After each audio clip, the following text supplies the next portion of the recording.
नमो वितरागाय। नमो वितरागाय।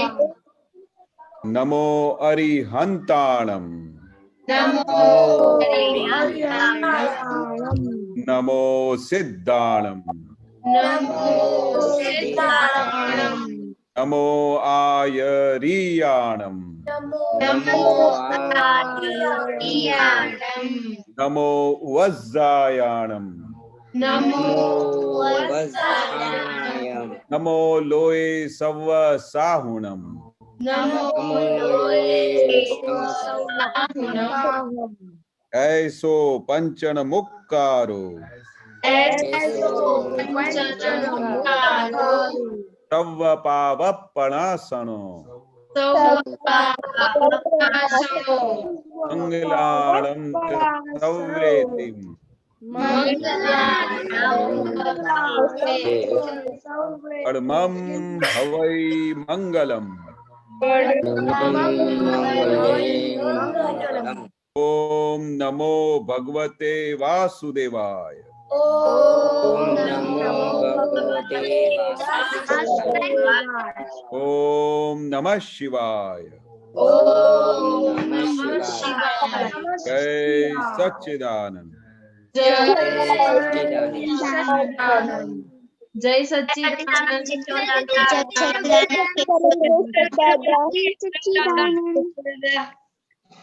जय सच्चिदानंद। आज तो हिंदी में बोलेगा तो सबको हिंदी आता है। एक कृपा है उसको नहीं आता है। दूसरे सबको हिंदी आता है ना। ओके, तो केशव दादा।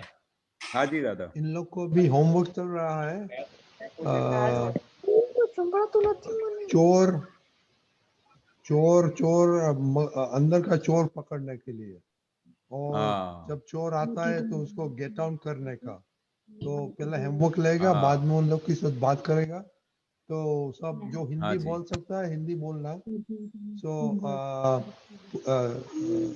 निष्ठा, Kripa, we are talking about the thief in your mind, okay?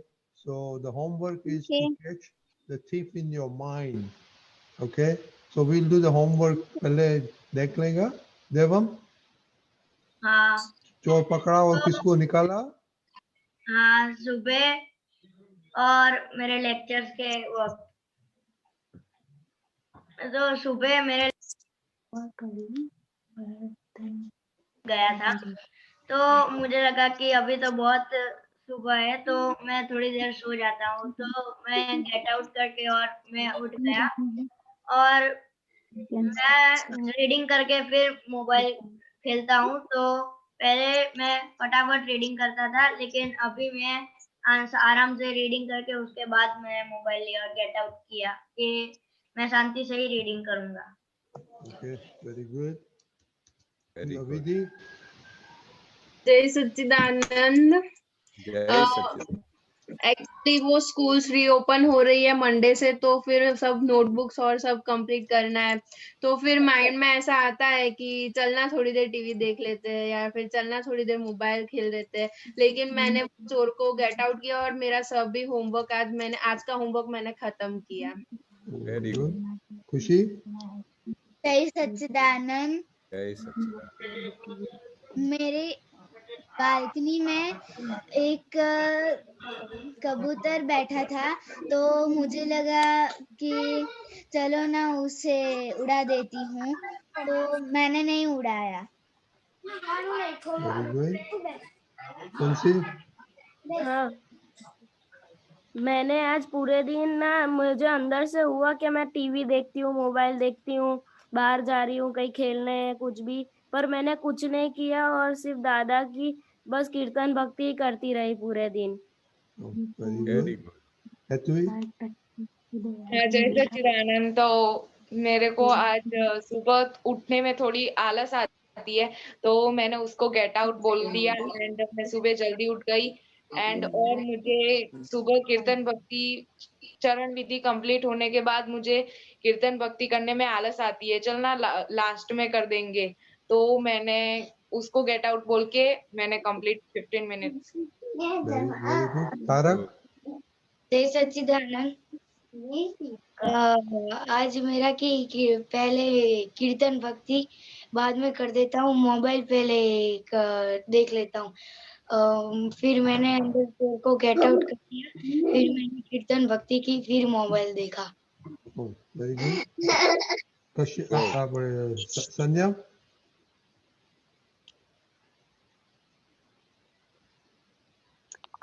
सम्यक,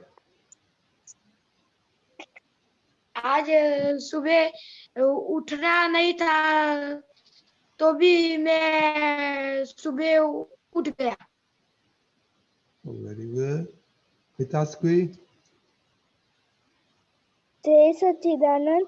जय सच। आज मैं सुबह को नवकल्म और दादा के पास शक्ति मांगी कि आज पूरे दिन मैं चोर को पकड़ पाऊँ, वैसी शक्ति दो। तो फिर मेरी जो बुक्स थोड़ी इनकम्प्लीट थी तो वो मैं कंप्लीट करने बैठी, तो मुझे ऐसा विचार आया कि चलो थोड़ी देर मैं मोबाइल ले लेती, फिर भी उसको मोबाइल नहीं ले लिया, या फिर आज पूरा दिन कंप्लीट किया उसको गेट आउट बोल के।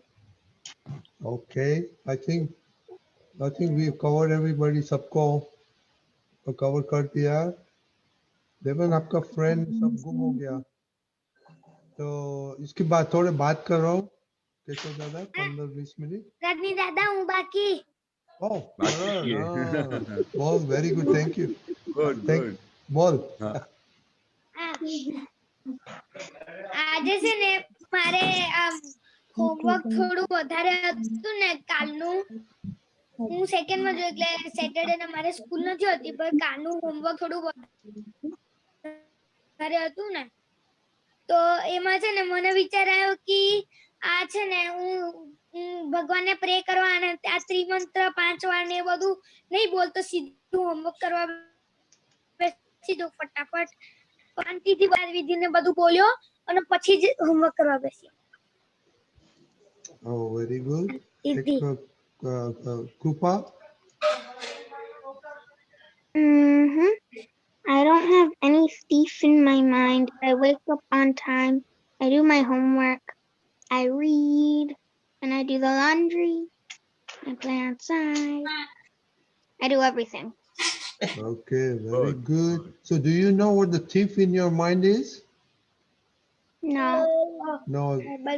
Keshav Dada, she's Haan ji. Krupa is doesn't come regular because of the timing. She's in Yeah. USA, Canada. Okay. So can you Yeah. explain what is thief? Yeah. So Kripa, whenever you are doing something and your mind is not allowing to do something, and then suddenly you catch him, okay, what is going on? Sometimes you feel, yeah, I want to sleep and I don't want to study. So at that time you get lazy, you get laziness. So at that time, when there is a right time for study, when there is a right time for prayer, at that time you don't do it. That is the thief inside which is not allowing you to do something. To do something very correct, which is very needed for the human being to do something good in their life. So whatever the wrong things when they are coming in your life and you don't realize that is the wrong thing within you, which is not allowing you to do something good, that is the thief inside sitting you and who is not allowing you to do something good. So once you catch that thief within you, then you get a right path to go further for anything in your life. So first of all, Dada used to say you have to find out the thief within you. Once you get that thief within you, then you are success, then you are protected, then you can start doing the right things. But if you don't come to know the thief within you, then how you will do something right? The thief, what he do? He does all the wrong things.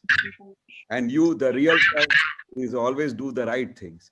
So when the thief within you sitting there and he's trying to do something wrong and you catch him, and once you catch him, then what happens? He runs away from your house.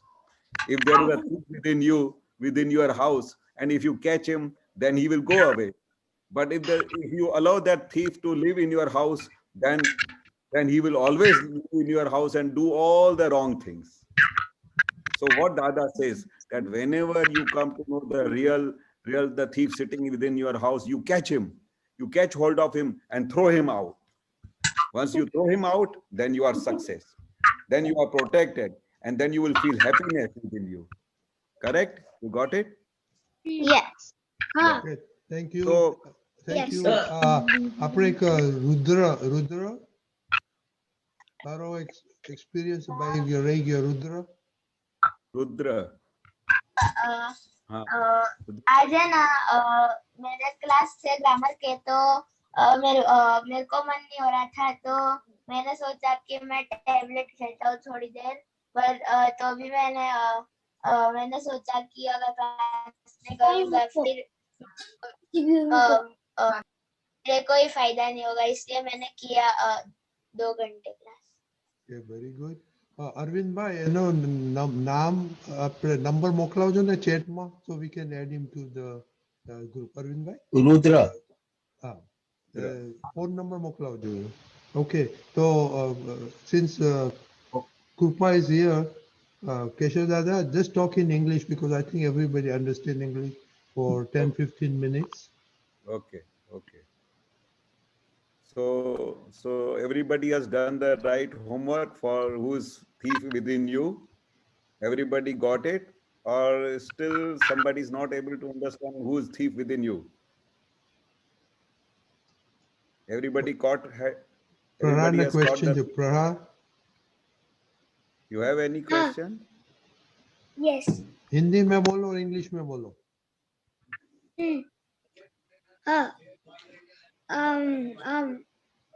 thief હોય ને જે ચોર, हाँ.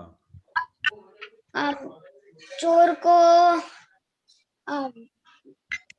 भगाए और वो वापिस आए तो क्या करना था? और ऐसे हम भगाए और वापिस आए, भगाए वापिस आए, तो उसके लिए क्या करने का? हाँ, उसके लिए बहुत स्टेप्स लेने का. एक तो आपका फोर्स इतना होना चाहिए कि फिर से आपके घर में वो चोर आए ही नहीं. आपका फोर्स बहुत पावरफुल होना चाहिए, क्योंकि एक बार अगर चोर को आपने पकड़ लिया, बरोबर, तो आपने उसको गेट आउट कर दिया, तो फिर वो वापस नहीं आएगा. पर अगर आप उसको वापस अलाउ करोगे तो आएगा. वो आपका पक्का निश्चय होना चाहिए, अभी मुझे चोर को घर में नहीं आने देना है. आपका पक्का निश्चय होएगा तो फिर कभी भी चोर आपके घर में कदम भी नहीं रखेगा. पर आप लूज रहोगे तो उसको आप अलाउ करोगे तो वो अंदर आके फिर से बैठ जाएगा. वो आपके ऊपर है कि आप किस फोर्स से उसको बाहर निकालते हो. सो आपको बहुत पावरफुल होना पड़ेगा. अगर आपको चोर को ओवरकम करना है, चोर से और आगे उसको जीतना है, तो आपको उसको घर में से निकालना पड़ेगा.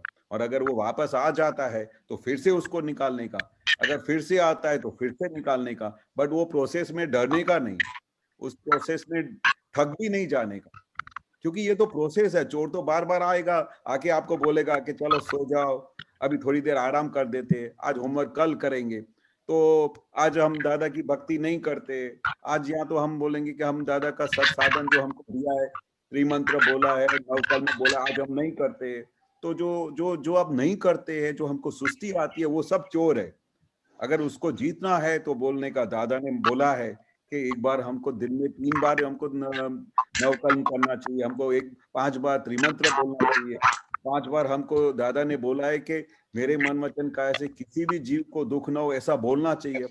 अगर आप बोलोगे नहीं, आप करोगे नहीं, तो उसमें आपकी शक्ति नहीं बढ़ेगी. और जब तक आपकी शक्ति नहीं बढ़ेगी तो आप चोर को कैसे बाहर निकालोगे? और चोर को बाहर निकालने के लिए आपको तो पावरफुल बनना पड़ेगा ना. जब तक आप पावरफुल नहीं बनोगे तो चोर आपके घर में से जाएगा ही नहीं. तो आपको चोर से जीतना है, चोर को घर में से भगाना है, तो हमको बहुत पावरफुल बनना पड़ेगा. और पावरफुल बनने का मतलब क्या है कि हमारा निश्चय पक्का होना चाहिए कि मुझे आज के बाद किसी भी चोर को मुझे घर में अंदर नहीं आने देना. अगर आपने अपना दरवाजा अच्छी तरह से ताला मार के बंद कर दिया, चारों तरफ से खिड़कियां सब बंद कर डाली, तो फिर चोर की मजाल है वो आपके घर में आ सकेगा. पर आपके घर में किसी भी जगह पे अगर कोई दरवाजा खुला रह गया तो उसको चांस मिल जाएगा. तो वो चांस मिल गया तो चोर फिर वापस घर आ जाएगा। आपने पूछा ना कि वापस आ जाएगा तो क्या करेंगे, वापस क्यों आएगा? क्योंकि आपने अच्छी तरह से चारों तरफ से दरवाजा और खिड़कियां बरोबर बंद नहीं की है। और अगर एक बार आपने चारों तरफ से खिड़कियां दरवाजे जबरदस्त बंद कर डाली और अंदर पक्का निश्चय किया कि मुझे किसी चोर को अंदर अब नहीं आने देना है, तो मजाल है कोई चोर आपके घर में आ सके वापस। यानी ये सब आपके ऊपर दारो मदार है, आप कितना पक्के हैं, आप कितना, आपका निश्चय कितना पक्का है। तो वो आपका जितना निश्चय पक्का होएगा तो आपके घर में से एक दिन ऐसा आएगा कि एक भी चोर आपके घर में नहीं रहेगा। सही है?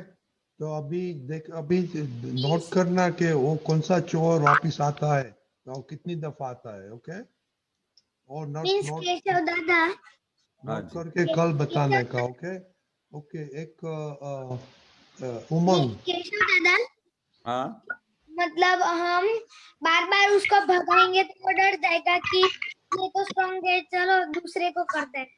हाँ, इसके आगे कोई चलने वाला नहीं है। हाँ, वो जब आपने उसको घर में अलाउ नहीं किया तो वो आपका घर खाली करके चला जाएगा, फिर वो जाके दूसरा घर ढूंढेगा। अगर आप चोर को अपने घर में अलाउ करते हो तो उसको मजा आ जाएगा, फिर आपके घर में वो चोर बैठ के खाना खाएगा, मजबूत हो जाएगा, तगड़ा हो जाएगा। इसलिए आपको क्या करने का है कि आपके घर बैठे हुए चोर को तगड़ा नहीं बनाने का, उसको मजबूत नहीं बनाने का। आपके घर के अंदर जितने भी चोर हैं उनको इसी तरह से ही निकाला जा सकता है, और कोई रास्ता ही नहीं है। और दोस्तों देखो, चोर से ज्यादा मजबूत बनना पड़ेगा, बलवान बनना पड़ेगा, तभी आपका चोर घर में से जाएगा। अगर आप वीक हो जाओगे तो बार बार वो चोर आपके घर में आके बैठेगा और आपके घर में आके फिर वो मजा करेगा और अपना राज चलाएगा। और अगर आप चोर का राज चलाना शुरू हो गया तो हमारी डेवलपमेंट खलास हो जाएगी, हमारी सब प्रगति बंद हो जाएगी और हमको सब नेगेटिव चीजें आ जाएगी। तो हमको चोर को जीतना, ये रोज सुबह को उठ के आपको निश्चय करना पड़ेगा कि मेरे अंदर में जितने भी चोर बैठे उनको सबको मुझे जीतना है, उसको मेरे घर में से बाहर निकालना है। ओके, तो उसका वर्क करना उसमें। ओके प्रहलाद, और ये सम्यक और हिताशी को पूछो, उन लोग का चोर, ये स्टडी का चोर है, अब धीमे धीमे चलता है, निकलता है कि नहीं सम्यक? हाँ निकलता है।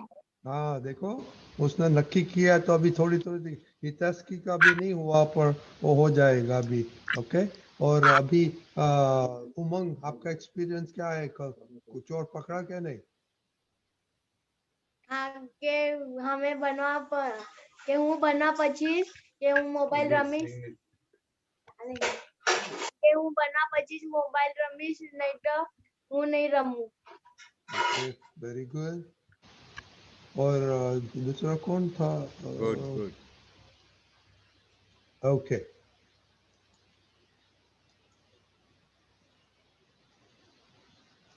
ओके, अभी किसका क्वेश्चन है? विधि खुशी कुछ है? ओके, तो कल के लिए अभी थोड़ा चोर तो आपको पकड़ लगा। अभी वो कल के सत्संग में था ना कि किसी को आपने खुशी दिया, वो जरा नोट करने का। ओके, विधि आपका क्वेश्चन है? हाँ बोलिए। हाँ, जय सच्चिदानंद केशव दादा। जय सच्चिदानंद। हाँ, वो चरण विधि में आता है ना, मैं अव्याबाद स्वरूपी हूँ, तो वो अव्याबाद का मतलब क्या है? अव्याबाद यानी कोई भी मुझे टच नहीं कर सकता है, मैं छुट्टा हूँ, अलग हूँ। हाँ, निरंतर मैं छुट्टा हूँ, वो एकाकार नहीं हो सकता है। ओके, मतलब छूटा हूँ मीन्स वो हमारी बॉडी और आत्मा दोनों अलग है, ऐसे मतलब उसके रिलेशन में ही कह रहे हैं ना? हाँ, ओके, मैं अव्याबाद स्वरूप हूँ, मेरा कंप्लीट मैं उससे छुटा हूँ, अलग हूँ। हाँ हाँ ओके, हाँ। और दूसरा वो क्वेश्चन था कि मैं मतलब दादा की मतलब दादा का पूरा सत साधन करूँ या फिर चरण विधि करूँ, त्रिमंत्र बोलूं, कुछ भी करूँ, तो मुझे एंड में तो यही लगता है कि मैंने कुछ किया ही नहीं अभी, तो ये उसका कारण क्या है? नहीं, क्योंकि ये क्या होता है कि अगर आप चित्त की हाजिरी में दादा से आज्ञा लेके और दादा को प्रार्थना करके करते हैं तो आपका जिस समय वो पूरी विधि हो जाती है और उसमें आप अलग रहे, दादा से प्रार्थना करके विधि करके रहे और उसमें आपका पूरा उपयोग रहा, तो आपको पता चलेगा कि मैंने आज विधि बहुत सही की। पर अगर विधि पूरी तरह से नहीं होती है या उसमें अगर बार बार चित्त बाहर चला गया या ऐसा कंडीशन में होता है, तो तब ऐसा लगता है जैसे हमने विधि की नहीं। हाँ। तो जब भी आप विधि करो ना, तो मन विचार का तो स्वभाव है, वो विचार आएगा, मन कहीं भी जाएगा, फिर वापस उसको लेके आने का हमको पता चलना चाहिए कि अभी मेरा मन वापस कहाँ चला गया, फिर उसको वापस पकड़ के लेके आने, उसको पकड़ के लेके आने का, फिर उसको समझाने का। और जितनी बार भी वो वहां से उपयोग टूट जाता हो या चला जाता हो, तो प्रतिक्रमण करने का, फिर दूसरी बार जब फिर से बैठो तो फिर दादा से शक्ति मांगने की, दादा मेरे बार बार ऐसा चित्त बाहर चला जाता है, मुझे शक्ति दो कि मैं एक चित्त होके विधि करूं, एक चित्त होके मैं अपने पूरी सत्साधन करूं। और जब भी आप उपयोग पूर्वक करोगे और हाजिरी में करोगे और दादा से शक्ति मांग के करोगे, जब आपका वो सब सत्साधन अच्छी तरह से होगा तो आपको सेटिस्फाई होगा। ठीक है विधि? हाँ हाँ हाँ। और कल के लिए ऑल्सो चोट को तो पकड़ के रखने का और तो ध्यान रखने का। हाँ अच्छा अरविंद भाई फोन भेजना, अरविंद भाई। ओके ओके चलो जय सच्चिदानंद। जय सच्चिदानंद। जय सच्चिदानंद। जय सच्चिदानंद।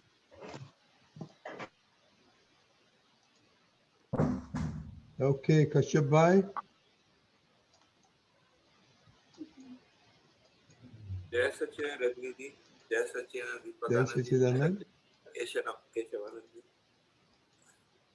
हाँ जी, मुझे ये पूछना है, ये इसमें दिव्य देशना भाग 1 सूत्र 315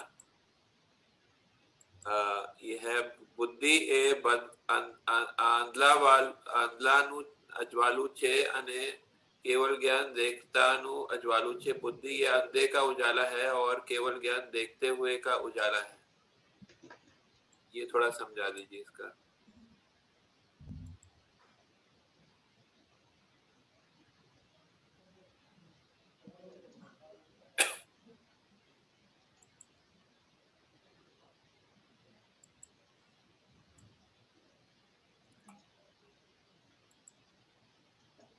बुद्धि यह अंधे का उजाला है और केवल ज्ञान देखते हुए का उजाला है। हाँ, अभी बुद्धि क्या है? बुद्धि का जो है वो बुद्धि का पूरा उजाला अंधा है, बाय फोकस होके बाय इनडायरेक्ट लाइट है, और उसका उजाला वो उजाला सत्य उजाला का नहीं है, सत्य नहीं है उसका। और केवल ज्ञान देखते हुए, देखते में यानी आपको खुली आंख से दिखाई देगा कि ये किस तरह से हो रहा है, ये किसका दोष है, आपको रियल रिलेटिव अलग दिखाई देगा, मतलब देखते हुए आपको उजाला दिखाई देगा। बुद्धि क्या है? इनडायरेक्ट प्रकाश है। तो इनडायरेक्ट प्रकाश भी वो भी उजाला है, पर वो सतबुद्धि का उजाला नहीं है। केवल ज्ञान क्या होता है? केवल ज्ञान में आप क्लियर देख सकते हैं कौन कर रहा है, ये किसका दोष है, ये इसके अंदर शुद्धात्मा है कि नहीं है। वो केवल ज्ञान का उजाला है होता है। वो केवल ज्ञान कब होता है? कि जब हमारा वो फाइनल स्टेज आता है। अभी हम ये ज्ञान से अभी प्रोसेस में चल रहे हैं। अभी तो प्रतीति बैठी हुई है शुद्धात्मा की, केवल ज्ञान का अभी हुआ नहीं है। केवल ज्ञान जब होगा ना, तब आपको हर एक चीज झलकेगी, आपको हर एक चीज दिखाई देगी। आपको उस समय कोई मेहनत नहीं करनी पड़ेगी, आपको कुछ कोशिश नहीं करनी पड़ेगी। केवल ज्ञान की वो फाइनल स्टेज है। वो दादा बोलते हैं, कितनी बार हम पूछते थे दादा को, दादा केवल ज्ञान का हमको एक्सप्लेन करो। दादा बोले ये एक्सप्लेन नहीं हो सकता है, इसको हमको अनुभव करना पड़ता है। और वो जब फाइनल स्टेज आएगा, उस समय ऑटोमेटिक आपको केवल ज्ञान में सब कुछ दिखाई देगा, हर एक चीज झलकेगी, दिखाई देगी आपको। यानी तो बुद्धि का हर चीज नहीं दिखाई देती है, केवल ज्ञान नहीं देती है, वो इनडायरेक्ट प्रकाश है। और बुद्धि की वो लिमिटेशन है। केवल ज्ञान तो फुल है, वो अनलिमिटेड है केवल ज्ञान, और बुद्धि का सब प्रकाश लिमिटेड है। उसका कितना है कि वो उसका डिसीजन देती है, वो उसको कैसे कि हमको किस तरह से काम करना चाहिए, हमको पैसे कमाने के लिए क्या करना चाहिए, ऑफिस जाना चाहिए, उसको वहां तक सीमित है उसकी बुद्धि। बुद्धि से प्रकाश से आप अपने शुद्ध आत्मा को प्राप्त नहीं कर सकते हो, आत्मा को प्राप्त नहीं कर सकते हो। वो खाली एक व्यवहार चलाने के लिए बुद्धि है। उसका काम ही, बुद्धि का काम क्या है कि नफा और नुकसान यही दिखाती है और कुछ नहीं दिखाती है। बुद्धि से आप आत्मा को प्राप्त नहीं कर सकते हो, बुद्धि से आप जो केवल ज्ञान को प्राप्त नहीं कर सकते हो। ख्याल आ गया? जी। तो ये जो ज्ञानी पुरुष है वो चाहे क्रमिक के हो या क्रम के हो, वो केवल ज्ञान की मतलब अनुभव करा सकते हैं? 100% ज्ञानी पुरुष ही करा सकते हैं, और इस धरती पे और कोई करा ही नहीं सकता है। ज्ञानी पुरुष जिन्होंने सत्य को प्राप्त किया है, जो एक पल भी अपने शरीर में रहते नहीं है, जो जिनको दादा बोलते थे, दादा वर्णन करते थे, ज्ञानी पुरुष जो अंदर भगवान प्रकट हो गए, जो 14 लोक का नाथ है, आखे ब्रह्मांड का स्वामी है, उनके खाली टच होने से, उनके सब खाली टच करते ही, उनके चरण के सर हाथ पे रखते ही आपको पूरा मोक्ष का द्वार खुला हो जाता है। इतनी बड़ी कीमत है ज्ञानी पुरुष की। तो जो है फिर मतलब केवल ज्ञान, मुझे ये समझना है कि केवल ज्ञान जो है वो ज्ञानी करवाते हैं कि श्रीमद तीर्थंकर कराते हैं? नहीं, तीर्थंकर तो अभी इस आरे में है नहीं ना। तीर्थंकर भगवान तो महाविद्य क्षेत्र में है अभी। वो ये यहाँ पर 5वां आरा चल रहा है। वो तीर्थंकर भगवान तो अभी चौथे आरे में होते हैं, और तीर्थंकर भगवान अभी यहाँ पर नहीं है, महाविद्य क्षेत्र में है, हाजिर है। वहां पर 20 तीर्थंकर भगवान है, सिमंदर स्वामी है। तो वो जब हमको ये तो 10 लाख वर्ष के बाद जब पहली बार ये ऐसा क्रम विज्ञान आया है, तो उसका जिनको भी ये कनेक्शन मिल गया, तो वो दादा की कृपा से उनको ये सत्य का ज्ञान मिल गया। तो अभी हमारा क्या होता है कि वो ज्ञानी पुरुष के बाद ये कृपा से ये ज्ञान मिल जाने के बाद, अभी दादा बोलते थे कि जो आप हमारी आज्ञा में रहोगे, हाँ, तो ये आज्ञा के फल स्वरूप आप 1-2 अवतार में मोक्ष जा सकते हो। 1-2 अवतार में आप महाविद्य क्षेत्र में जाओगे, फिर सिमंदर स्वामी का दर्शन होते ही फिर आपको केवल ज्ञान होके ही फिर आप मोक्ष में जाओगे। बाकी यहाँ से अभी मोक्ष के द्वार सब डायरेक्टली बंद है, क्योंकि यहाँ पर 5वां आरा चल रहा है, और सिमंदर स्वामी चौथे आरे में महाविद्य क्षेत्र में हाजिर बैठे हैं। और दादा कहते थे कि जो भी अभी ये 5 आज्ञा में रहेगा ये ज्ञान प्राप्त होने के बाद, और दादा यहाँ तक बोले हैं कि 70% भी आज्ञा पालोगे तो भी मैं आपको पास कर दूंगा, पर आज्ञा में रहना। अभी आज्ञा के सिवाय हमारे पास कोई रास्ता नहीं है महाविद्य क्षेत्र में जाने के लिए। तो तीर्थंकर का दर्शन जो है वो केवल ज्ञान के लिए जरूरी होता है, मतलब ऐसा? 100%। जब तक वो केवल ज्ञान का दर्शन नहीं होगा, केवल ज्ञान स्वरूप तीर्थंकर भगवान का दर्शन नहीं होगा, तब तक हमारा मोक्ष का द्वार ही नहीं खुलेगा। मतलब ज्ञानी पुरुष हमको मतलब रास्ते पे ले आते हैं और फिर उनकी आज्ञा पालन करके हम फिर वो तीर्थंकर का दर्शन प्राप्त कर सकते हैं, और उससे फिर आगे जो है हमको फिर पूर्णाहुति मिलेगी। हाँ, सही है? सही है, एकदम सही है। तो मतलब ये जो है मतलब अलग अलग जो है एक तरह का ये 2 स्टेप में हो गया। एक पहले ज्ञानी पुरुष की कृपा से, और फिर जो है सत्संग से, और फिर और आज्ञा पालन और सत्संग से फिर आगे जो है अंतिम जो है वो तीर्थंकर दर्शन हो गया। ये तो 2-3 स्टेप। हाँ, क्योंकि जैसे ही आप आज्ञा पालन करना शुरू करोगे, जैसे ही इस सत्य मार्ग में आप आगे बढ़ोगे, दादा की कहने के मुताबिक चलोगे, दादा के हिसाब से अपना जीवन चरित्र आप निभाओगे, तो आपके धीरे धीरे परमाणु, दादा ऐसा बोलते थे कि आपके धीरे धीरे परमाणु ऐसे हो जाएंगे ताकि आपको महाविद्य क्षेत्र खुद ही खींच लेगा। यहाँ से आपके परमाणु इतने प्योर हो जाएंगे कि आप महाविद्य क्षेत्र में जाने के लिए लायक बनेंगे। तो ये दादा ने हमारे लिए बहुत बड़ा रास्ता खुला कर दिया है। दादा ने हमको जो ये ज्ञान दिया है, ये समझ दी है, और उनकी कृपा से ये प्राप्त हुआ है। तो अभी हम बहुत सेफ साइड जोन में आ गए। अभी हमारा पुरुषार्थ यहाँ तक होना चाहिए कि हम, जो दादा हमेशा बोलते थे कि ये ज्ञान मिलने के बाद अभी आपको क्या करना है, तो ये ज्ञान मिलने के बाद बस एक ही चीज करनी है कि हम किस तरह से 5 आज्ञा में रहे, किस तरह से हमारे मन वचन का ऐसे किसी भी जीव को दुख न हो, कि हमारा जीवन जैसे जीवन जी के गए वैसे ही हमारा जीवन हो। तो धीरे धीरे हमारे परमाणु ऐसे प्योर होते जाएंगे कि हम महाविद्य क्षेत्र में जाने के लायक बन सकते। दादा बोलते रहे ना कि जो गारंटी देते थे कि 1-2। जी, समझ में आया। आपकी आवाज टूट रही थी लेकिन समझ में फिर भी आया। अच्छा जी, ठीक है। जय सच्चिदानंद। जय सच्चिदानंद। जय गीता भाई,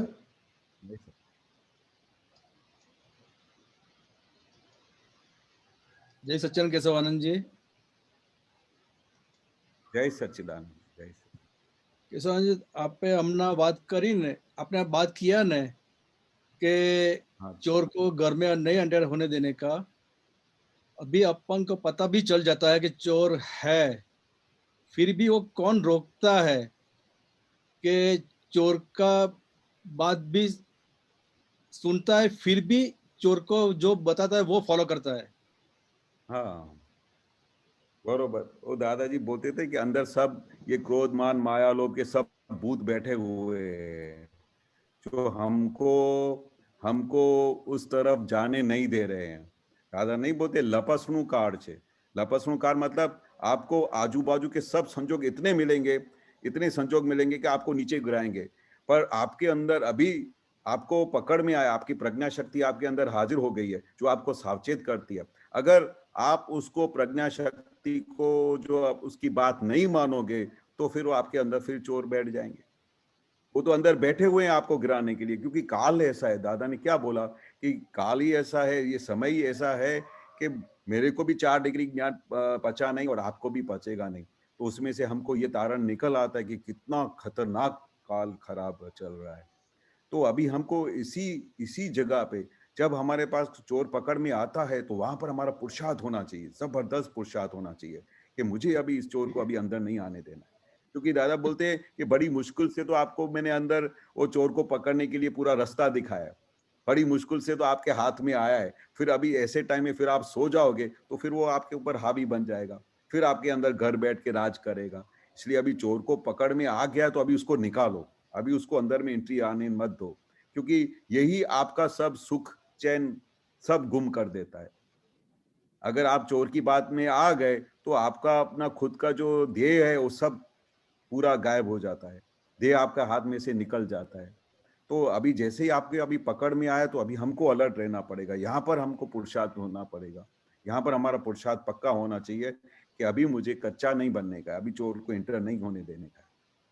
हाँ, पुरुषार्थ पक्का होने के लिए फिर भी प्रज्ञा शक्ति भी बहुत बार बताती भी है, दिखाती भी है, और ये नहीं करने का ऐसा डिस्कशन बहुत होता है, बहुत बार होता है, फिर भी लास्ट में फिर भी मार खा जाते हैं। हाँ, पर इतना एक बात पुरुषार्थ है, होने से, स्ट्रांग बनने के बाद भी आपने बताया कि एकदम स्ट्रांग बनने का है उसके लिए। हाँ बरोबर, फिर भी मार खा जाते हो। दादा बोलते उसका चिंता नहीं करो। दादा ने 2 बातें बहुत अच्छी बताई है कि आपका निश्चय पक्का है, आपको किसी को भी दुख नहीं देने का है। आप ऐसा 5 बार बोल के भी जाते हो, फिर रास्ते में अगर किसी को दुख आपसे हो जाता है, वो उसके डिटेल में आप मत जानो, हमको पता है किस कारण से आपका दुख हो गया, क्योंकि आपका निश्चय तो पक्का है। तो दादा बोलते उसकी जवाबदारी मेरी है, पर आपका निश्चय पक्का होना चाहिए। बराबर आपका बराबर निश्चय पक्का होना चाहिए कि मुझे चोर को अंदर नहीं बिठाने का।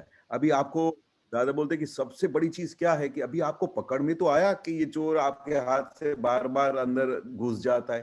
पहले तो पता भी नहीं चलता था। हाँ, अभी आपको पता चलता है ना, आपने बताया, तो आपकी कितनी जागृति लेवल कितनी आगे बढ़ गई, और ये इसी ज्ञान की वजह से ही आगे आई है। पहले तो हम एकाकार हो जाते थे, हमको तो पता भी नहीं चलता था कौन कौन से चोर हमारे अंदर बैठे हुए। पर ये अभी आपकी ज्ञान की कितनी बड़ी जीत हुई है, दादा की कृपा से आपके ऊपर कितनी कृपा हुई है कि अभी आपको चोर पकड़ाते हैं, और चोर पकड़ाते हैं तो फिर एक दिन भले फिर वापस आ जाते हो, फिर आप उसको फिर से बाहर निकालते हो। धीरे धीरे धीरे ऐसा टाइम आएगा कि हमेशा के लिए आप चोर को गेट आउट कर ही डालोगे, क्योंकि आपका निश्चय पक्का है।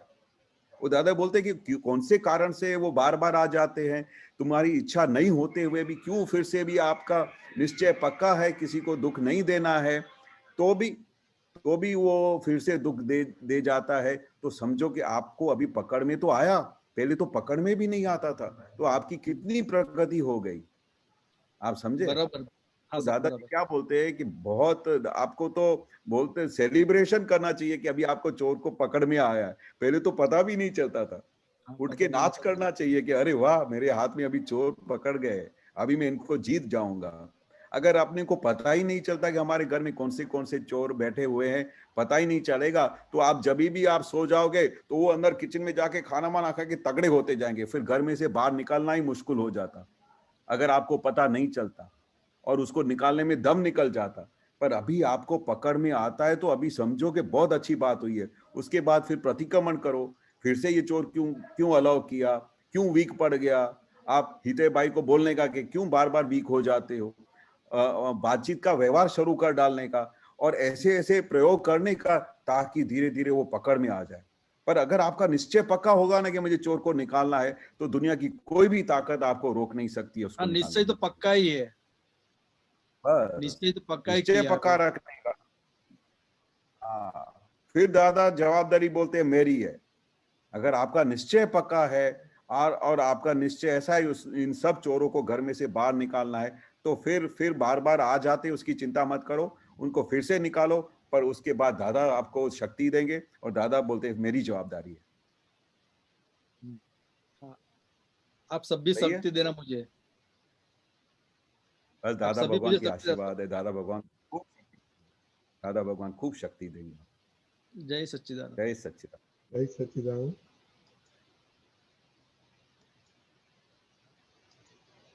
कृष्णा,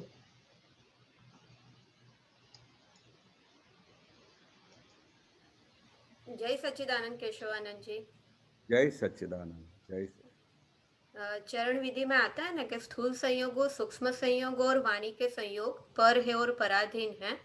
तो कृष्णा को क्वेश्चन ये हुआ कि समझन है, वो समझन तो सूक्ष्म में है, तो क्या वो भी पराधीन है? हाँ, हर एक चीज पराधीन है। तो समझन है वो भी पराधीन है? समझन कौन सी? जो राइट बिलीफ है, मैं शुद्धात्मा हूँ, नहीं, वो तो हमारी और ज्ञान की, हाँ, वो तो स्वाधीन है ना। राइट बिलीफ तो दादा की कृपा से आपको बैठ गई, वो तो अभी पराधीन हो ही नहीं सकती है। दादा की कृपा से आपको राइट बिलीफ बैठ गई, वो पराधीन हो ही नहीं सकती है। पर बाकी के संयोग पराधीन है। अच्छा, मन वचन का है कि जितने भी संयोग है वो सब पराधीन है। वो उसके अंदर आपका कोई भी संयोग आपके अधीन नहीं है। अगर आप अभी जाना चाहोगे तो कभी पेट में दुख गया तो वापस आप रुक जाओगे। कोई भी संयोग, आपकी वाणी, आपका भाव है कि मुझे सब हमेशा अच्छी वाणी निकलनी चाहिए, पर वो भी कोई संजोग ऐसा आ गया, आपकी बहन आ गई, आपकी मदर के साथ किसी के साथ आप गुस्से हो गए, तो भी वाणी आपके हाथ में नहीं है, पर ने पराधीन। तो आप सुबह से लेकर शाम तक देखोगे एक भी संयोग आपके अधीन नहीं है। अच्छा, पर एक चीज है कि हमसे कोई भी संजोग में आपको ज्ञान हाजिर रहता है कि बोल दी गई, अभी मेरे से ये वर्तन गलत हो गया, भले पराधीन है, पर हमारे पास जो स्वाधीन में क्या है, हमारे पास प्रतिक्रमण है, हमारे पास शक्ति मांगने की है दादा भगवान के पास, और हमारे पास पुरुषार्थ हमारे पास है, क्योंकि अभी ने आपको पुरुष बनाया है, तो पुरुष बनने के आप पूरा पुरुषार्थ आपके हाथ में है। जो भी वीकनेस है, आप सब वीकनेस को निकाल सकते हो, इतनी बड़ी शक्ति है। अच्छा, जो ये राइट बिलीफ है, मैं शुद्धात्मा हूँ, 5 आज्ञा, प्रतिक्रमण, वो स्व में आता है, उसके अलावा जो हमारी समझन है वो पर में आती है, ऐसा मतलब हुआ? पर में आती है। दुनिया के जितने भी संजोग है वो पर हैं। बाकी स्वाधीन में क्या है कि दादा की कृपा से ही हमको प्राप्त हुआ है, हमारी खुद की कृपा से नहीं हुआ है ये। इसलिए दादा की कृपा से, इसलिए दादा बोलते थे ना कि आज दादा भगवान ने मेरे अनंत काल के पापों को भस्मीभूत किया है। वो तभी भस्मीभूत करने के बाद ही निर्लेप पद को प्राप्त होता है। बाकी किसी की ताकत नहीं है कि ये पद को प्राप्त कर सके, दादा की कृपा का। जो दादा की कृपा है, दादा का ज्ञान, वो सभी स्व में आता है, और बाकी बाकी के सभी संयोग है वो पर में आते हैं। सब संयोग पर ने पराधीन, इसलिए दादा ने इतना बड़ा खुला कर दिया विज्ञान। अच्छा, સ્થૂળ સંયોગો, સૂક્ષ્મ સંયોગો, વાણીના સંયોગો પર છે ને પરાધીન છે. એક પણ સંયોગ આપણા હાથની સત્તાનો નથી. તમે ઓબ્ઝર્વ કરજો, સવારથી સાંજ કોઈ પણ તમે ખાલી જોયા જ કરશો કે કેવી રીતે વ્યવસ્થિત અહીંયાથી ઉપાડીને ત્યાં લઈ જાય છે. કેવી રીતે તમે અહીંયા बैठा था, हिंदी हाँ सॉरी, अभी थोड़ी बार आप इधर बैठे होंगे तो फिर थोड़ा संजोग, पूरा सत्संग पूरा हो गया, यहाँ से उठा के आपको कहाँ से कहाँ लेके जाएगा, फिर कोई सोने को चला जाएगा, कोई बोलेगा अभी मेरा ऑफिस का टाइम हो गया, अभी मुझे जाने का है। तो हर एक संजोग व्यवस्थित के हिसाब से बदलते ही रहते हैं, और हर संजोग फिर वियोगी स्वभाव का है। जो भी संजोग आता है फिर उसका वियोग हो जाता है। तो इसलिए दादा ने बोला जो भी संजोग आपके सामने आते हैं उस समय ज्ञान हाजिर रहना चाहिए कि अभी ये वियोग होगा, और हर एक संजोग में आप छुटापना की जागृति में रह सकते हो, ऐसा दादा ने ज्ञान दिया है। अच्छा, हर एक संयोग में आप अलग रह सकते हो। ये तो गजब की इसलिए तो दादा ने बोला ना कि ये ज्ञान मिलने के बाद हर एक इंसान को जैसे समाधि आ जाती है। अच्छा, हाँ सही है। गुजराती में जैसे बोलते थे उपाधि में समाधि। राइट, उपाधि में समाधि। गमे ते भी उपाधि आवे, जितनी भी उपाधि दुनिया की आती हो, कुछ भी संजोग भारी आते हो, पर उसके समय ये ज्ञान हाजिर हो जाने के बाद ऑन द स्पॉट समाधि हो जाती है। किसी ने गुस्से हो गया, किसी ने गाली दे दी, किसी ने बोला कि कृष्णा में कोई अक्ल नहीं है, उसी समय वो संजोग आता है, उस समय कुछ क्षणों के लिए असर भी हो जाता है, फिर ये ज्ञान की जागृति ऑन द स्पॉट हाजिर होती है, और फिर ऑन द स्पॉट ज्ञान हाजिर क्या होता है, ये गुस्से तो कृष्णा के ऊपर हुआ, मैं तो शुद्ध आत्मा हूँ, तो कैसे उस संजोग में कैसे ऑन द स्पॉट समाधान हो जाता है। इसलिए दादा ने बोला कि गमे कैसे भी संजोग हो, वो हर एक संजोग में समाधि दे, ऐसा मैंने ज्ञान दिया है। सही बात है, एकदम परफेक्ट। परफेक्ट। इसलिए दादा ने बोला कि दो ही चीजें, शुद्धात्मा और संयोग। संयोग, हाँ संयोग। और शुद्धात्मा पर, हाँ राइट। ये दो चीजें को जागृति में आ जाए ना तो काम हो गया। अच्छा, बहुत बड़ी चीज है, बहुत बड़ी चीज है। निरंतर शुद्धात्मा का संयोग, निरंतर शुद्धात्मा के पद में ना, और जो भी संयोग आता है उसको देखने का, और फिर उस समय ज्ञान हाजिर रहने का कि अभी कितना भी कठिन संयोग क्यों ना हो, और कितना भी सरल संयोग वियोगी स्वभाव का है, इसलिए उसके ऊपर कोई ज्यादा टाइम रहने वाला भी नहीं है। तो ये जागृति रह जाए तो दुनिया में कोई भी कितनी भी डिफिकल्ट चीज आए तो हर एक चीज में आपको समाधान है, और कोई भी चीज आपको टच नहीं कर सकती है, कृष्णा को हिला नहीं सकती है। अगर ये ज्ञान हाजिर है ना, तो ये शुद्धात्मा का लक्ष्य और संयोग वियोगी स्वभाव का ये ज्ञान हाजिर रहे तो आपका काम हो गया। एट ए मोमेंट रहना चाहिए शुद्धात्मा और संयोग एक ही टाइम पे। हाँ, आपको जिस समय भी संयोग आता है तो आपको पता चल जाएगा। अभी आप यहाँ से आराम से बैठे हैं, तब तक आपका ये सत्संग का संयोग चल रहा है, फिर अचानक आपको बोलेगा कोई कि अभी ये सत्संग को छोड़, अभी का अभी तू मेरे साथ अभी चल, तो आपको पता चलेगा ये भारी संयोग आ गया है। अच्छा, तो उस समय वो शुद्धात्मा बाजू में रख के पहले वो संयोग का संभाव से निकाल करने का। अच्छा, हाँ, वो दादा ने बोला है कि जो भी संयोग आता है, जो भी फाइल आता है, उसका संभाव से निकाल करो, उसको धक्का मत मारो। अच्छा, सही बात है। उसका मतलब है कि आता है आपको उसका समाधान। अच्छा, जो भी संयोग हो उसका समाधान करना। ओके, हाँ समाधान करना है। अभी दादा भगवान जब बैठते थे तो अचानक कोई आके बैठता था कि दादा आप इधर ये एरिया में आए हो, तो अभी का अभी आप मेरे घर पे चल के पधरामणी करो, अभी आप इधर इस एरिया में आप कब आओगे? तो दादा बोलते थे कि अभी सत्संग का टाइम है दादा, 5 मिनट लगेगा। तो दादा क्या करते थे, चलो जाइए अभी 5 मिनट चलो। अभी वो क्या बोलेंगे, अभी संयोग आ गया है, मैं एक बार बोला भी कि अभी हो गया, पर वो बोलते कि नहीं दादा फिर आप कब इस एरिया में आओगे? तो दादा उस संयोग को निकाल करते थे। ऐसी ज्ञान की जागृति रहे ना तो उसी समय आपको समाधि रहेगा, और उसको सामने वाले को सुख मिलेगा, क्योंकि आप हर एक संयोग में उधर ऑब्जर्व करते हो कि क्या गलत है क्या सही है। अभी संयोग है, मेरे हाथ की सत्ता तो है नहीं, मुझे जाना है तो भी मुझे ना बोल रहा है, तो दादा बोलते चलो उसका समाधान करो, उसका निकाल करो भाई। ये जागृति रहेगी ना तब आपको अगर उस समय आप पकड़ रखोगे कि नहीं मुझे जाना ही जाना है, तो वो फिर पूरी गाड़ी फिर चालू होगी, फिर उसके अंदर में विचार आएगा दादा ने मेरी बात नहीं मानी, इतना भी मैंने रिक्वेस्ट किया, फिर दादा को लगेगा कि अभी उसको हर्ट होगा, चलो उसको, तो वो संजोग को दादा बोलते निकाल करो, क्योंकि वो 10 मिनट की बार उधर दादाजी होके आएंगे, फिर वो संयोग पूरा हो गया, फिर आगे गाड़ी चलो। किसी भी संयोग को पकड़ के नहीं रखो, उसको आगे जाने दो, उसका निकाल करो हर एक संयोग का, क्योंकि उसका स्वभाव ही है, जो संयोग आया उसका वियोग होना उसका स्वभाव है, उसका वियोग होने ही वाला है। तो उसका मतलब ये कि शुद्धात्मा तो कांस्टेंट ही है, पर जो संयोग है वो चेंज होता रहता है, वेरी होता है। हाँ, संयोग तो हर पल अलग अलग आते रहते हैं ना, आप सुबह से लेके शाम तक देखो, अंदर के संयोग बदलते हैं। कभी कभी अंदर के संयोग इतने ऐसे होते कि बस उनको लगता है कि दादा की सिवा मुझे कुछ ही नहीं चाहिए। फिर थोड़ी देर के बाद कुछ मोह का वातावरण आ जाए तो वो संयोग फिर उधर लेके जाता है, फिर वापस उसको लेके आना पड़ता है। तो कोई भी संयोग सुबह से लेके शाम बदलते ही रहते हैं और हमारे हाथ की सत्ता ही नहीं है। अच्छा। हाँ, जैसे जैसे हम माल भर के आए वैसे वैसे संयोग भी आते हैं, वैसे वैसे माल निकलता है, वैसे वैसे संयोग सामने आते हैं। अगर आपके अंदर ऐसा माल भर के नहीं लाए होंगे अगले बर्थ में, तो आपको संयोग सब ऐसे ही सत्संग के ही मिलेंगे।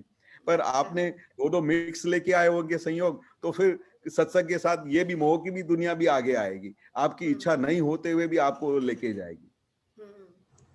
इसलिए दादा ने बोला इन्हें जोया करो, देखा करो, जो भी संयोग आता है उसको देखा करो कि कौन सा संयोग आया, और अंदर जागृति रखो कि ये संयोग आया, इसका वियोग होने वाला है। कोई संयोग, कोई भी संयोग स्थायी नहीं रहता है। सही है। दादा की साइंस क्या बोलती है कि जागृति में रहो, हर एक चीज को पकड़ में आनी चाहिए कि दादा क्या कहना चाहते हैं। अगर वो पकड़ में आ गई तो आपको हर पल समाधि रहेगी। अच्छा, समाधान हुआ। आशीर्वाद देना कि ऐसा शुद्धात्मा और संयोग दोनों एक साथ में जागृति में रहे। हाँ, दादा भगवान की खूब आशीर्वाद रहेगी आपको। जय क्या कुछ क्वेश्चन है कृष्णा बहन? ना। ओके, जय सच्चिदानंद। जय कश्यप भाई।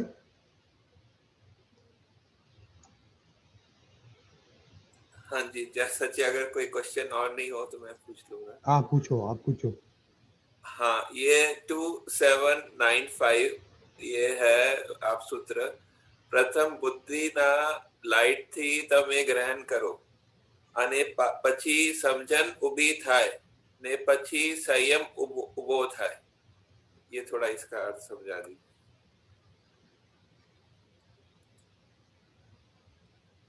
फिर से बोलो। हाँ, फिर से। प्रथम बुद्धि ना लाइट थी तमे ग्रहण करो અને પછી સમજણ ઊભી થાય ને પછી સંયમ ઊભો થાય। बरोबर।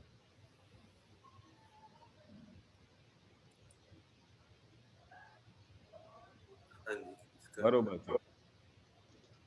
यानी बुद्धि की पहले जो लाइट आती है, बुद्धि की लाइट में यानी वो जो, ये तो पहले जब तक हमको ज्ञान नहीं मिला है तब तक तो हमारी विपरीत बुद्धि होती है, पर ज्ञान मिलने के बाद अभी सद्बुद्धि होती है। तो प्रथम बुद्धि की लाइट से आप ग्रहण करते हो। ग्रहण करते हैं मतलब आपको दिखाई दिया कि इसके हिसाब से ये सही है, इसके हिसाब से अपने को फायदा मिलेगा, इसके हिसाब से बुद्धि से जो आपको वो सच डिसीजन लेने की स्टेज तक वो ग्रहण करते हैं। फिर जब वो ग्रहण होता है उसके बाद फिर समझन उसकी समझ खड़ी होती है, और समझ खड़ी हो जाने के बाद फिर संयम आता है। संयम मतलब अभी वो समझ में आ गया कि उसने ये डिसीजन लिया, वो हमारे लिए लाभदायक है, हमको सत्संग की तरफ लेके जाएगा, और उसको आपने फॉलो किया, तो उसको फॉलो किया तब से आपका संयम खड़ा होता है। मतलब संयम कभी खड़ा होता है जब समझ खड़ी होती है। जब तक समझ नहीं आ गई तो संयम तो लास्ट स्टेज है। तो सबसे पहले वो समझ आनी चाहिए कि ये सही मार्ग पे आप चल रहे हैं।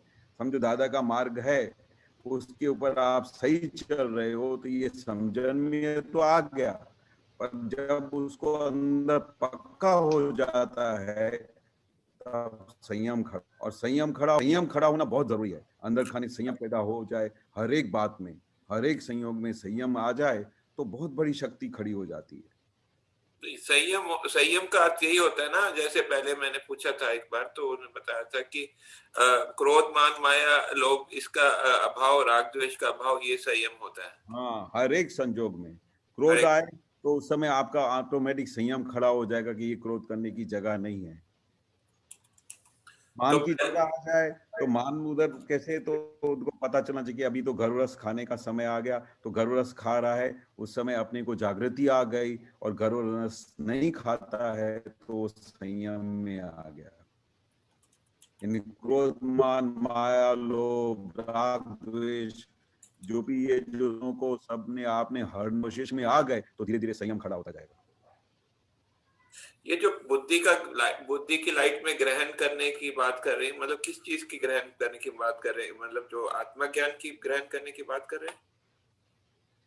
बुद्धि की लाइट से तो जो व्यवहारिक जो ग्रहण होता है ना, व्यवहार की ग्रहण होता है, क्योंकि बुद्धि की लाइट तो इनडायरेक्ट लाइट है, वो फुल आत्मा की लाइट नहीं है, इनडायरेक्ट प्रकाश है। और इनडायरेक्ट प्रकाश से जो भी ग्रहण होता है व्यवहारिक का, उसकी समझन की बात कर रहे हैं। और आत्मा की लाइट तो सीधा आपको मोक्ष की तरफ लेके जाएगी। और ये तो जो बाहर के जो अंदर भूते हैं उसको निकालने के लिए ये संयम खड़ा होता है। पर ग्रहण, आत्मा का जो ग्रहण कैसा होता है आत्मा का, तो वो तो पूरा डायरेक्ट प्रकाश है। उससे वो जो प्रकाश जिसको केवल ज्ञान बोलते हैं, वो प्रकाश में तो सब कुछ भी संयम नहीं है, कहीं भी राग द्वेष नहीं है, कहीं भी क्रोधमान माया लोभ नहीं है। ये तो सब प्रतिष्ठित आत्मा की सब बातें हैं कि वो उसको ग्रहण करने का है और उसको संयम में लाने का है। बाकी तो मेन आत्मा तो उसको कुछ संयम में लाने की जरूरत ही नहीं है, खुद उसको वो गुण ही नहीं है उनके, वो तो ज्ञाता दृष्टा परमानंदी उसका स्वभाव है। लेकिन मतलब कि ये तो सब ज्ञानी की कृपा से हुआ ना, तो हम इसमें बुद्धि का लाइट से ग्रहण करना, ये मुझे समझ नहीं आया जो है। बुद्धि की लाइट थी जो ज्ञानी की कृपा से हुए ना, तो इसमें जो है बुद्धि की लाइट से हमने क्या ग्रहण किया, ये मुझे थोड़ा। बुद्धि की लाइट है तो ही तो आपको ये अच्छा बुरा का सब पता चलता है ना, ये गलत है, ये सही है, ये रॉन्ग है, ये राइट है, ये बुद्धि की प्रकाश से पता चलता है ना। अच्छा, मतलब ये मतलब ज्ञान की स्थिति के पहले, ज्ञान होने की पहले की स्थिति पढ़ रहे हैं कि पहले आप बुद्धि की लाइट में, बुद्धि की लाइट से आप पकड़ते थे, फिर बाद में आपको ये जो है राइट बिलीफ की समझन आपको ज्ञान से हुई जो है, और उसके बाद फिर संयम हुआ, ऐसा बता रहे हैं। जब वो जो दादा की ज्ञान का लाइट देता है वो डायरेक्ट प्रकाश है, वो डायरेक्ट प्रकाश, वो पूरा आत्मा का अलग हो जाता है, उससे छुटापना आ जाता है, वो पूरा लाइट ही है। बुद्धि की लाइट तो ये बाहर के संजोगों के लिए है, आप समझे? हाँ हाँ, मतलब ये बुद्धि की लाइट जो है वो पहले ज्ञान से पहले की बात कर रहे हैं। हाँ, वो उसके जो, और उसके बाद ये जो अपने ज्ञान मिलने के बाद सीधा केवल ज्ञान की तरफ की जो पूरी यात्रा है, उसके बीच में ये जो सब क्रोधमान माया लोग को पकड़ में आते हैं, उनको खलास करने के लिए ये बुद्धि तो हेल्प करती है।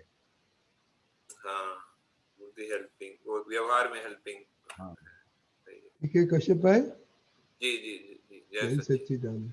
जय सच्चिदानंद। हिताक्षी।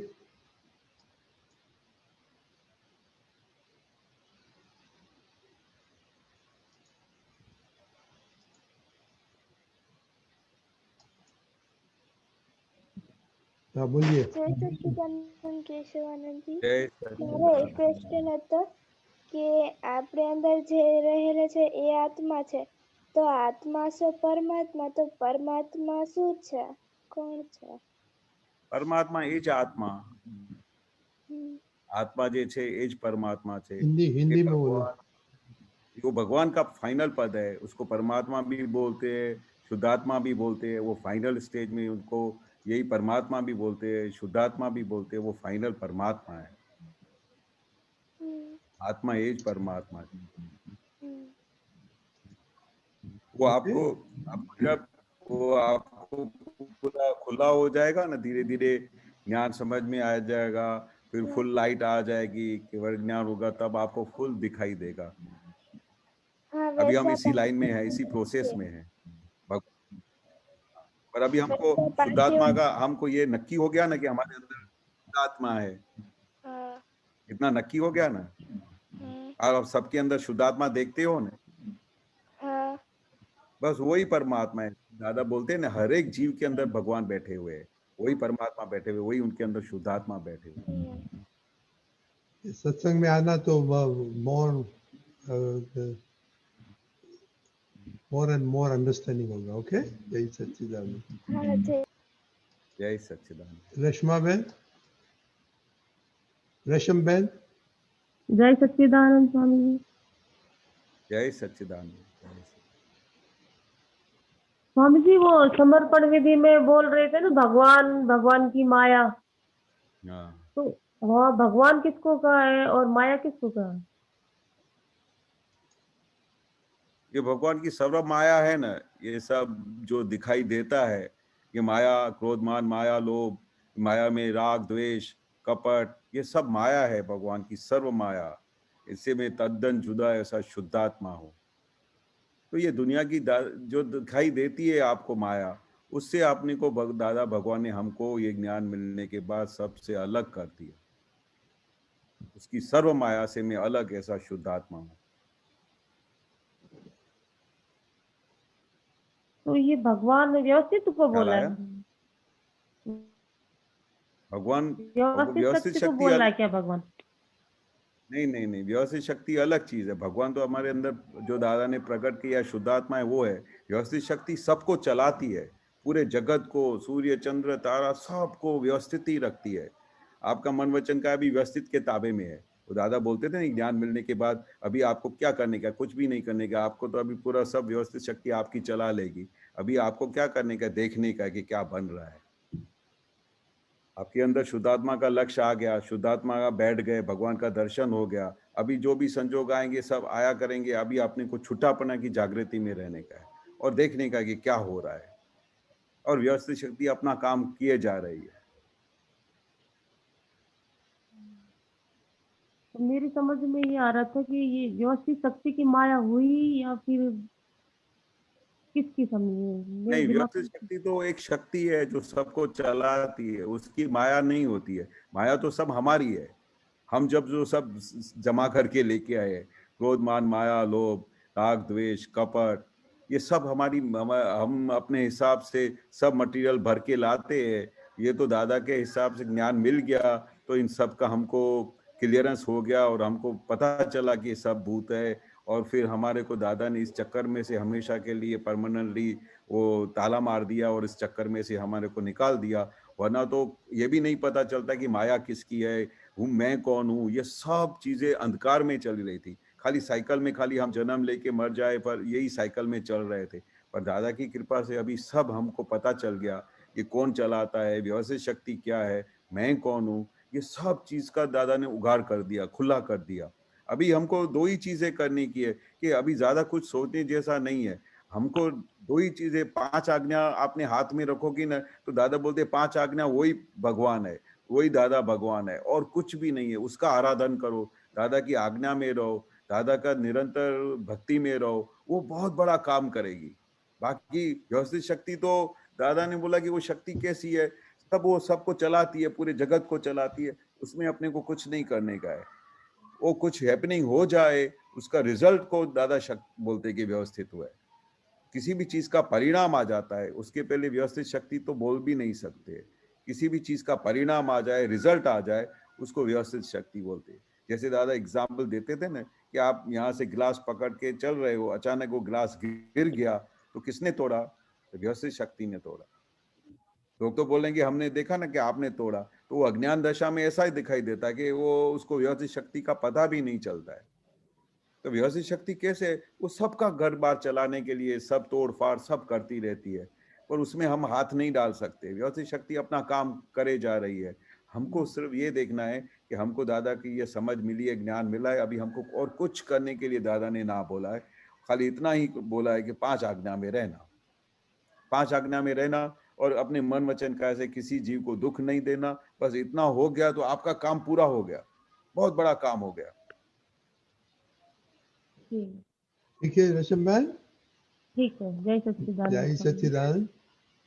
धर्मेश भाई कल आपका क्वेश्चन कल लेगा, तो अभी टाइम हो गया एक्सपीरियंस का, तो कैसे आनंद जी हम एक्सपीरियंस सुनेंगे। दीपिका जी। जय सच्चिदानंद। जय सच्चिदानंद। पिछली बार बिरजू सिंह जी शेखावत अलवर से आए थे, लेकिन उनका कुछ ठीक तरह से सुन नहीं पाए थे हम। लेकिन उस बीच अभी हमें ही वहाँ जाना हुआ, तो हमने उनका अनुभव दोबारा वहीं पर रिकॉर्ड कर दिया है और दोबारा प्ले करते हैं। तो चलो सुनते हैं बिरजू सिंह जी का अनुभव। 1 मिनट।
जय सच्चिदानंद।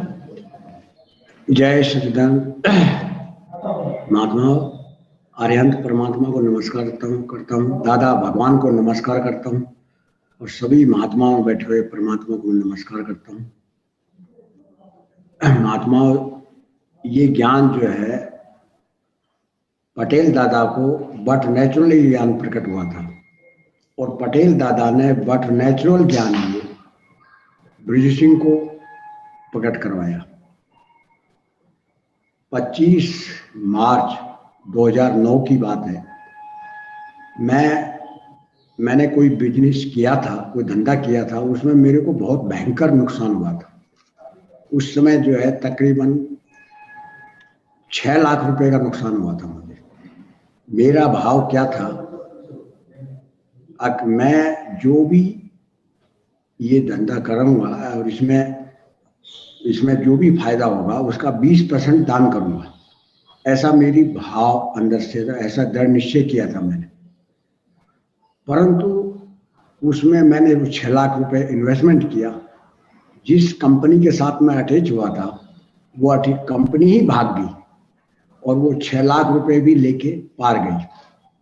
तो कहने का मतलब ये है, मैंने ये सोचा क्या ये संसार ठीक है, ये संसार जो है धंधा करता है और ऐसा कोई दृढ़ निश्चय नहीं करता है। तेरे तो इतना अच्छा दृढ़ निश्चय था अगर जगत कल्याण का, दूसरों के लिए 20% दान करने का, और तुझे तो लॉस हुआ और जबकि उनको बिल्कुल लॉस नहीं होता, क्योंकि ऐसी मुझे पहले कोई जानकारी नहीं थी। और इस वजह से उसमें जो भी निमित्त बने थे जितने भी, और ये दादा ने भी बताया है और ये मेरा भी अनुभव है अभी ज्ञान लेने के बाद, अब भाई वास्तव में जो भी हमारा नफा होना है, फायदा होना है, वो भी जो है हमारे खास आदमी से होगा और जो हमें नुकसान होना है वो भी हमारे खास आदमी से होगा।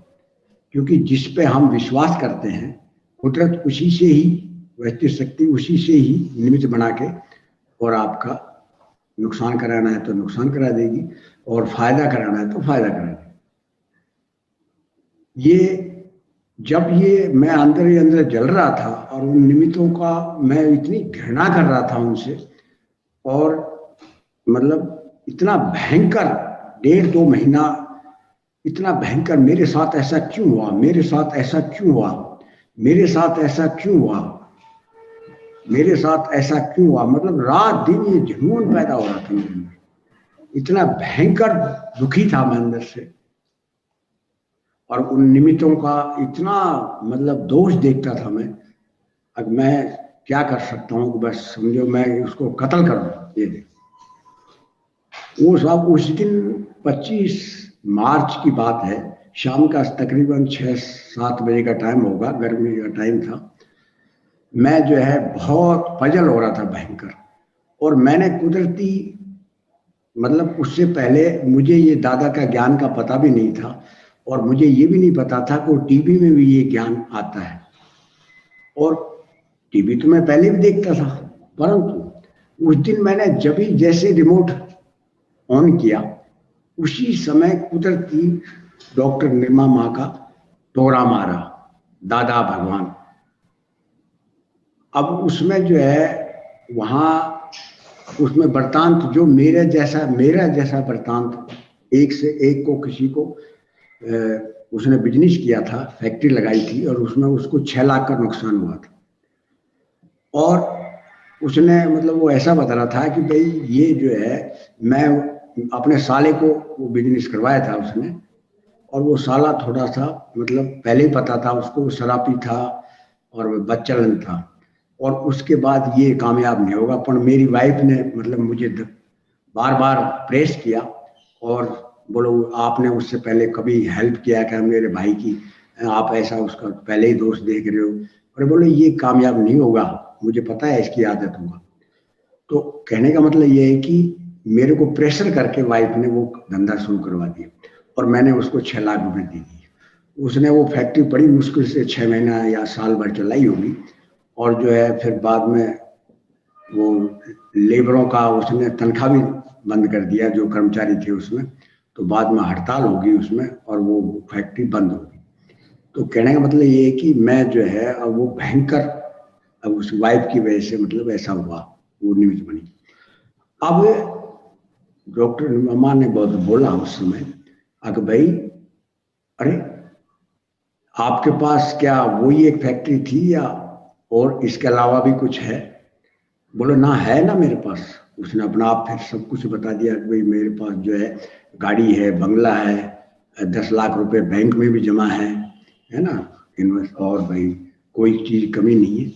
तो उस समय मामा ने यही कहा था उस समय, अरे जो तेरे पास है उसकी दिवाली मना, और जो तेरा नहीं था वो चला गया। जो तेरा था नहीं उसका तो आज तक तू 12वां 13वां कर रहा है उसका, है उसको तो दुख पा रहा है, उसको तो बार बार दुख जाहिर कर रहा है। तो बस ऐसा ये शब्द निकलते ही मेरे साथ भी वो स्थिति थी। बस मेरा तो ब्रजू सिंह का तो बट नेचुरल ऐसा दादा ने खोल दिया, ब्रजू सिंह अलग और मैं अलग, मतलब ऐसा उनकी कृपा उतरी। अब उस दिन से ब्रजू सिंह को अपने खुद के दोस्त दिखाई देने लगे।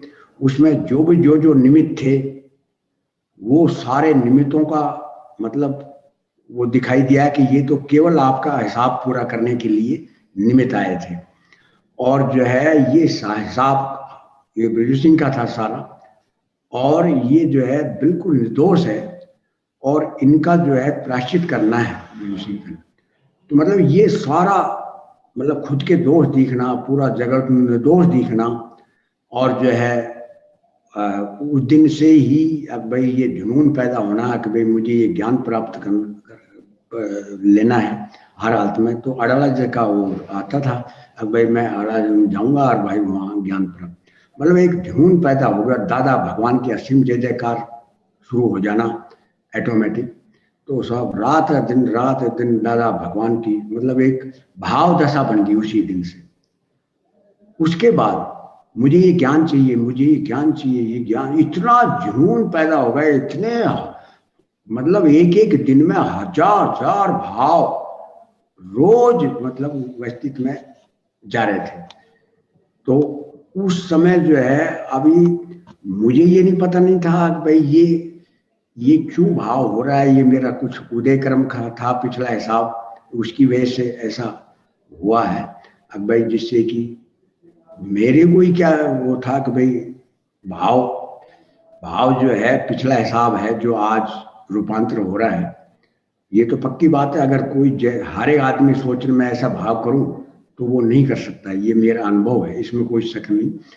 जो आज जो भी स्थिति है ये पूरा परिणाम है ही अभी जो है ना पिछले हिसाब का।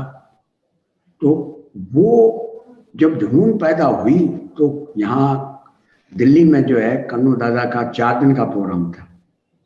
तो उस समय जो है कुदरती ये तकरीबन 6 महीने के बाद की बात है, और उसके बाद 4 दिन का प्रोग्राम को 2 दिन का कैंसिल करके और कन्नू दादा अलवर आए, और अलवर में आके और ताराचंद जी के पास टेलीफोन किया कि भाई मैं आ रहा हूँ अलवर, और ऐसे बड़े खुश हो गए यहाँ भी भाई, वेरी गुड।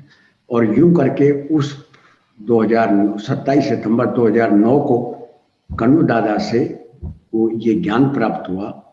उस दिन के कन्नू दादा से जब डिमार्केशन हुआ, उससे पहले केवल दादा की कृपा की वजह से, ब्रजू सिंह का कोई पुरुषार्थ नहीं था उसमें, केवल कृपा की वजह से। और जिस दिन से ये 25 मतलब मार्च से 2009 से, और उसके बाद तकरीबन 3 महीना हो 9 महीना लगातार पटेल दादा मुझे हर जगह दिखाई देते थे। मैं पेड़ में देखता था तो पेड़ में दिखाई देते थे, मैं बाथरूम में नहाता था तो बाथरूम में दिखाई देते थे, मैं पानी में देखता तो पानी में दिखाई देते थे। मतलब इस संसार की कोई भी वस्तु ऐसी नहीं है। मैं गाड़ी में चलता था तो गाड़ी में आगे आशीर्वाद देते दिखाई देते थे, हर जगह पटेल दादा मुझे दिखाई देते, और ये दशा मेरी 9 महीना तक लगातार रही। अब जब 9 महीने तक ये दशा रहने के बाद कन्नू दादा से ज्ञान प्राप्त हो गया, परंतु कन्नू दादा पे विश्वास नहीं हो रहा था मुझे, क्योंकि मुझे तो सब पहले ही पटेल दादा से वो हो गया था। हाँ, इतना है, डिमार्केशन मुझे जरूर महसूस हुआ कन्नू दादा ने जब ये ज्ञान दिया। उसके बाद ब्रिजू सिंह अलग जब ही हुआ, वो तो कृपा से मतलब ऐसी जागृति रहती थी, मेरा खुद का कोई पुरुषार्थ नहीं था उससे पहले। तो जैसे ही ये जब हो गया सारा काम, इतना होने के बाद तो मैंने सोचा कि ये फिर एकदम पटेल दादा एक बार बीच में गायब हो गए एकदम। उसके बाद पटेल दादा दिखनी बंद हो गई मुझे। मैं बस अरे दादा कहाँ चले गए आप, कहाँ चले गए, ऐसा क्यों हुआ मेरे साथ, आप मेरे को कैसे छोड़ सकते ऐसे बीच में। मतलब ऐसा उसी दिन की बात है, उसी दिन दीपक भाई का प्रोग्राम आ रहा और मैंने फिर टीवी ऑन किया और ऑन करके दीपक भाई का एक चैनल लगा कुदरती, वही मैंने कोई लगाया नहीं, ऑटोमेटिक लग गया अपना। लगने के बाद और उसमें भी ऐसा ही क्वेश्चन पूछा गया था, अब भाई वो महात्मा को भी 1 महीना तक लगातार पटेल दादा दिखाई दिए थे ऐसे। और 1 महीने के बाद वो भी चले गए, उनके उसके मतलब जागृति से दिखाई देना बंद हो गए। तो उस समय दीपक भाई ने बोला ऐसा क्यों हुआ मेरे पास साथ, जब कुछ बताया उसमें तो उस समय उन्होंने बताया कि भाई देखो वो आपका ये जो आपको इतना दिन दिखाई दिया है तो ये पुण्य अनुबंधित पुण्य आपका ज्यादा था, इसलिए आपको दिखाई दिया। और जिसका पुण्य अनुबंधित पुण्य होता है कम होता है तो उसको कम दिखाई देता है, किसी को दिखाई भी नहीं देता। और किसी को ये ज्ञान लेने के बाद जागृति भी पैदा इतनी तगड़ी नहीं होती, किसी को बहुत ज्यादा हो जाती है। तो सबका यह अपना अपना आध्यात्मिक डेवलपमेंट है। परंतु अभी जो है दादा जो है आपको देखना है तो 5 आज्ञा है, तो ये 5 आज्ञा जो है वो दादा है। और आपको अभी जो है 5 आज्ञा ही आपकी पुरुषार्थ है। अब आपका पता लगेगा वास्तव में आप जो है कितने आगे पुरुषार्थ करते हैं। तो कहने का मतलब ये कि मैं 9 महीना तक यही सोचता रहा, ज्ञान लेने के 3 महीने पहले और 6 महीने पहले, उससे पहले भाई ये वास्तव में वो पुण्य पुण्य की ही कमाल था।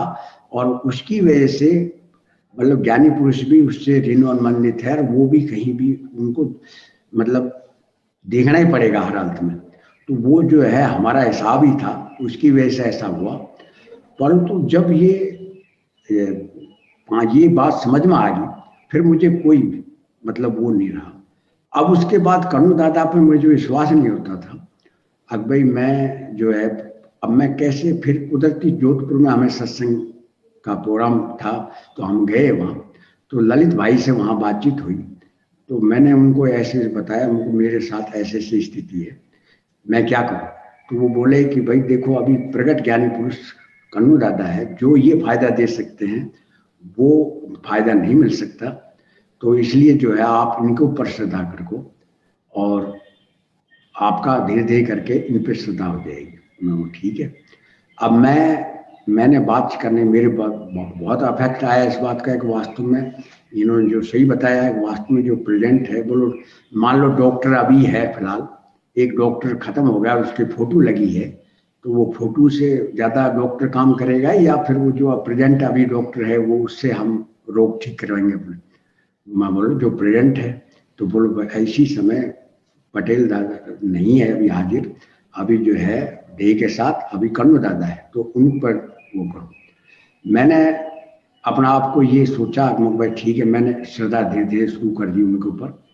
और उसके बाद अभी पटेल दादा का तो मुझे अनुभव हो गया था, वो खुद दिखाई दिए थे।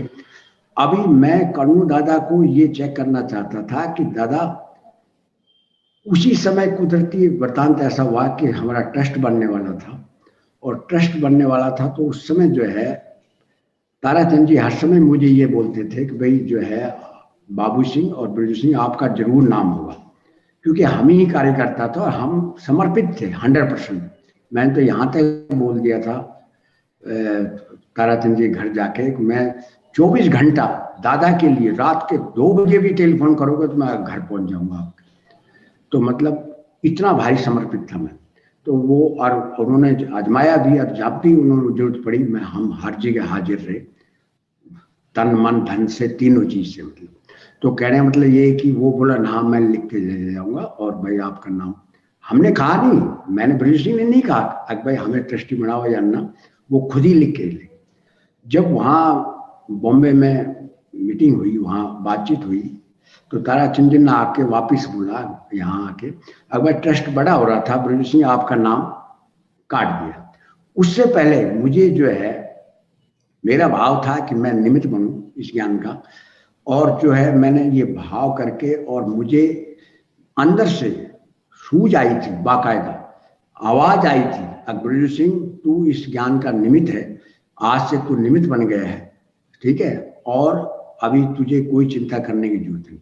अभी सवाल ये कि जब मुझे अंदर से दादा ने पहले ही बता दिया था कि भाई तू निमित्त है, ठीक है, और अक्रम विज्ञान का तेरे द्वारा बहुत लोगों का, अक्रम विज्ञान का बहुत कल्याण होना है, और तेरे लोगों का तू बहुत अच्छा निमित्त बनेगा। तो ऐसा जब बता दिया था मुझे, और फिर जब वापिस आए ये ताराचंद जी वगैरह, अब भाई उन्होंने बोला कि ट्रस्ट बहुत लंबा हुआ था, इसलिए बाबू सिंह का और ब्रजेश सिंह का नाम नहीं लिखा गया। बस साहब मेरे तो उसी समय जुनून पैदा हो गया। ओहो, दादा ने मुझे पहले निमित्त बना दिया था, और ये जो बोल रहे हैं ऐसा, तो इसका मतलब मैंने ये काम है, इसका मतलब ब्रजेश सिंह ने कन्नू को नहीं जाना और कन्नू ने ब्रजेश सिंह को नहीं जाना, और आप बोल रहे तत्व स्वरूप से मैं भी वही हूं और तत्व स्वरूप से आप भी वही है। तो जब तत्व स्वरूप से हम दोनों एक ही है, जब, और फिर प्रकृति को नहीं जान पा रही, तत्व स्वरूप से एक दूसरे को नहीं जान पा रहे, आप कुछ और बताते हो पहले और आप बोल रहे हो आप ऐसा बताया, मैंने तो यही समझा कन्नू दादा ने ऐसा बोला है, परंतु मुझे क्या पता है वो ताराचंद जी की बुद्धि उसमें आ रही है बीच में या क्या आ रही है, कुछ नहीं। मतलब उन्होंने अपनी बेटी का और अपने बेटे का नाम दे दिया, और उसकी वजह से हमारा मतलब नाम कट कर दिया। कोई बात नहीं साहब, मैंने हमको ब्रजेश सिंह जब ये अमेरिका थे कन्नू दादा, मैं बोला अगर ब्रजेश सिंह में काबिलियत होगी और ये सच्चा भगत होगा तो भगवान को हाजिर होना पड़ेगा। ये कंपनी बात की बात है, हमारा सत्संग चल रहा था, चाहे मुझे अमेरिका जाना पड़े, चाहे मुझे अमेरिका जाना पड़े, और मैं कन्नू दादा से जाके ये क्लियर करूंगा हर हालत में, मैं हर हालत में क्लियर करूंगा कि मेरे साथ ऐसा क्यों किया आपने, जब आपने पहले कुछ और बताया और आप और कुछ और बता रहे। इसलिए जो है अभी ये जब जुनून पैदा हुआ, तो उस समय जो है ये जब जुनून पैदा हुआ, उस समय जो है मैंने फिर ये कहा अगर भाई, तो उस जब ये बात होगी, पूरा सब कुछ सारा काम हो रहा था, उसके बाद जो है एकदम क्लिक होता है अंदर से, अरे मैंने तेरे को बता दिया, मैं जो है मैं जब तक पीछा नहीं छोड़ने वाला दादा, जब तक मुझे इस बात का क्लियर नहीं हो जाए।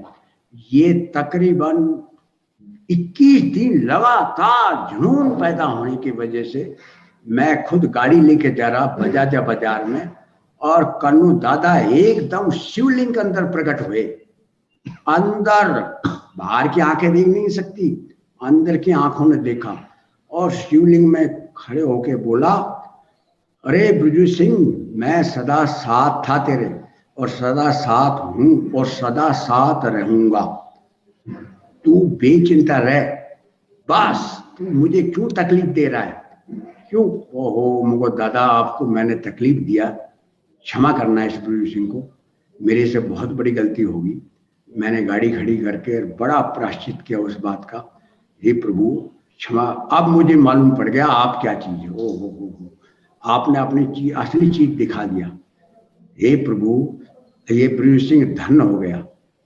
और उसी समय अहमदाबाद से टेलीफोन आना तुरंत ताराचंद जी के पास, अब किस किस का नाम रहेगा तुम्हारा, उसका नाम भेजो फटाफट, और फिर ताराचंद जी ने ब्रजेश सिंह का और साथ में बाबू सिंह का भी नाम भेज दिया, और हम ट्रस्टी मतलब ट्रस्ट में आ गए। हाँ, तो कहने का मतलब ये है अगर वास्तव में ये ज्ञान नहीं है, विज्ञान है, और भौतिक विज्ञान और आध्यात्मिक विज्ञान। जैसे भौतिक विज्ञान जो है उसके लिए जो संसाधन चाहिए वही सारा संसाधन हमारे ये शरीर के अंदर है।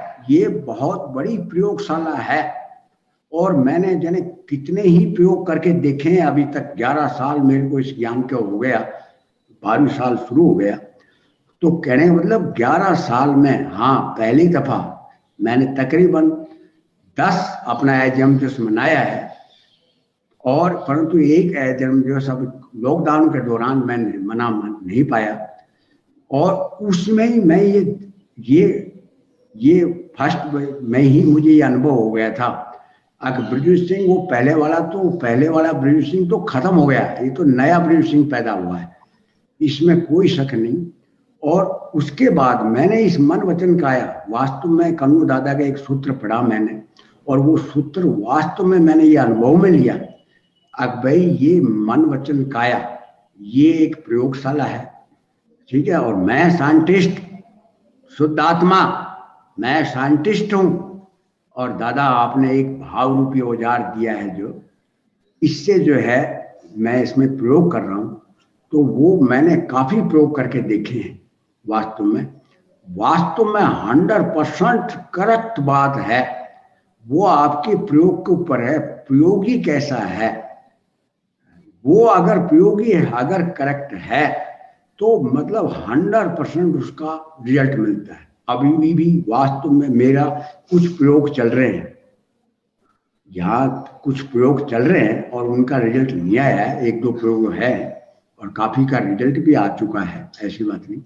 तो कहने मतलब वो प्रयोग क्या है, एक तो ये एक का रिजल्ट क्या नहीं आया कि ये प्रताप बंद तक ये सर्व कल्याण केंद्र अलवरम बनेगा, बहुत लंबा चौड़ा।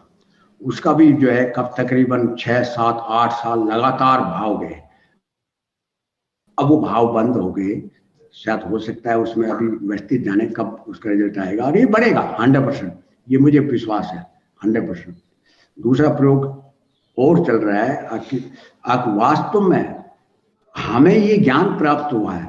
मैंने एक शब्द लोगों से सुना था, वैसे भी मैं कोई शास्त्र ज्ञानी मैं नहीं, मैं कोई किसी गुरु का ज्ञान नहीं लिया कभी भी।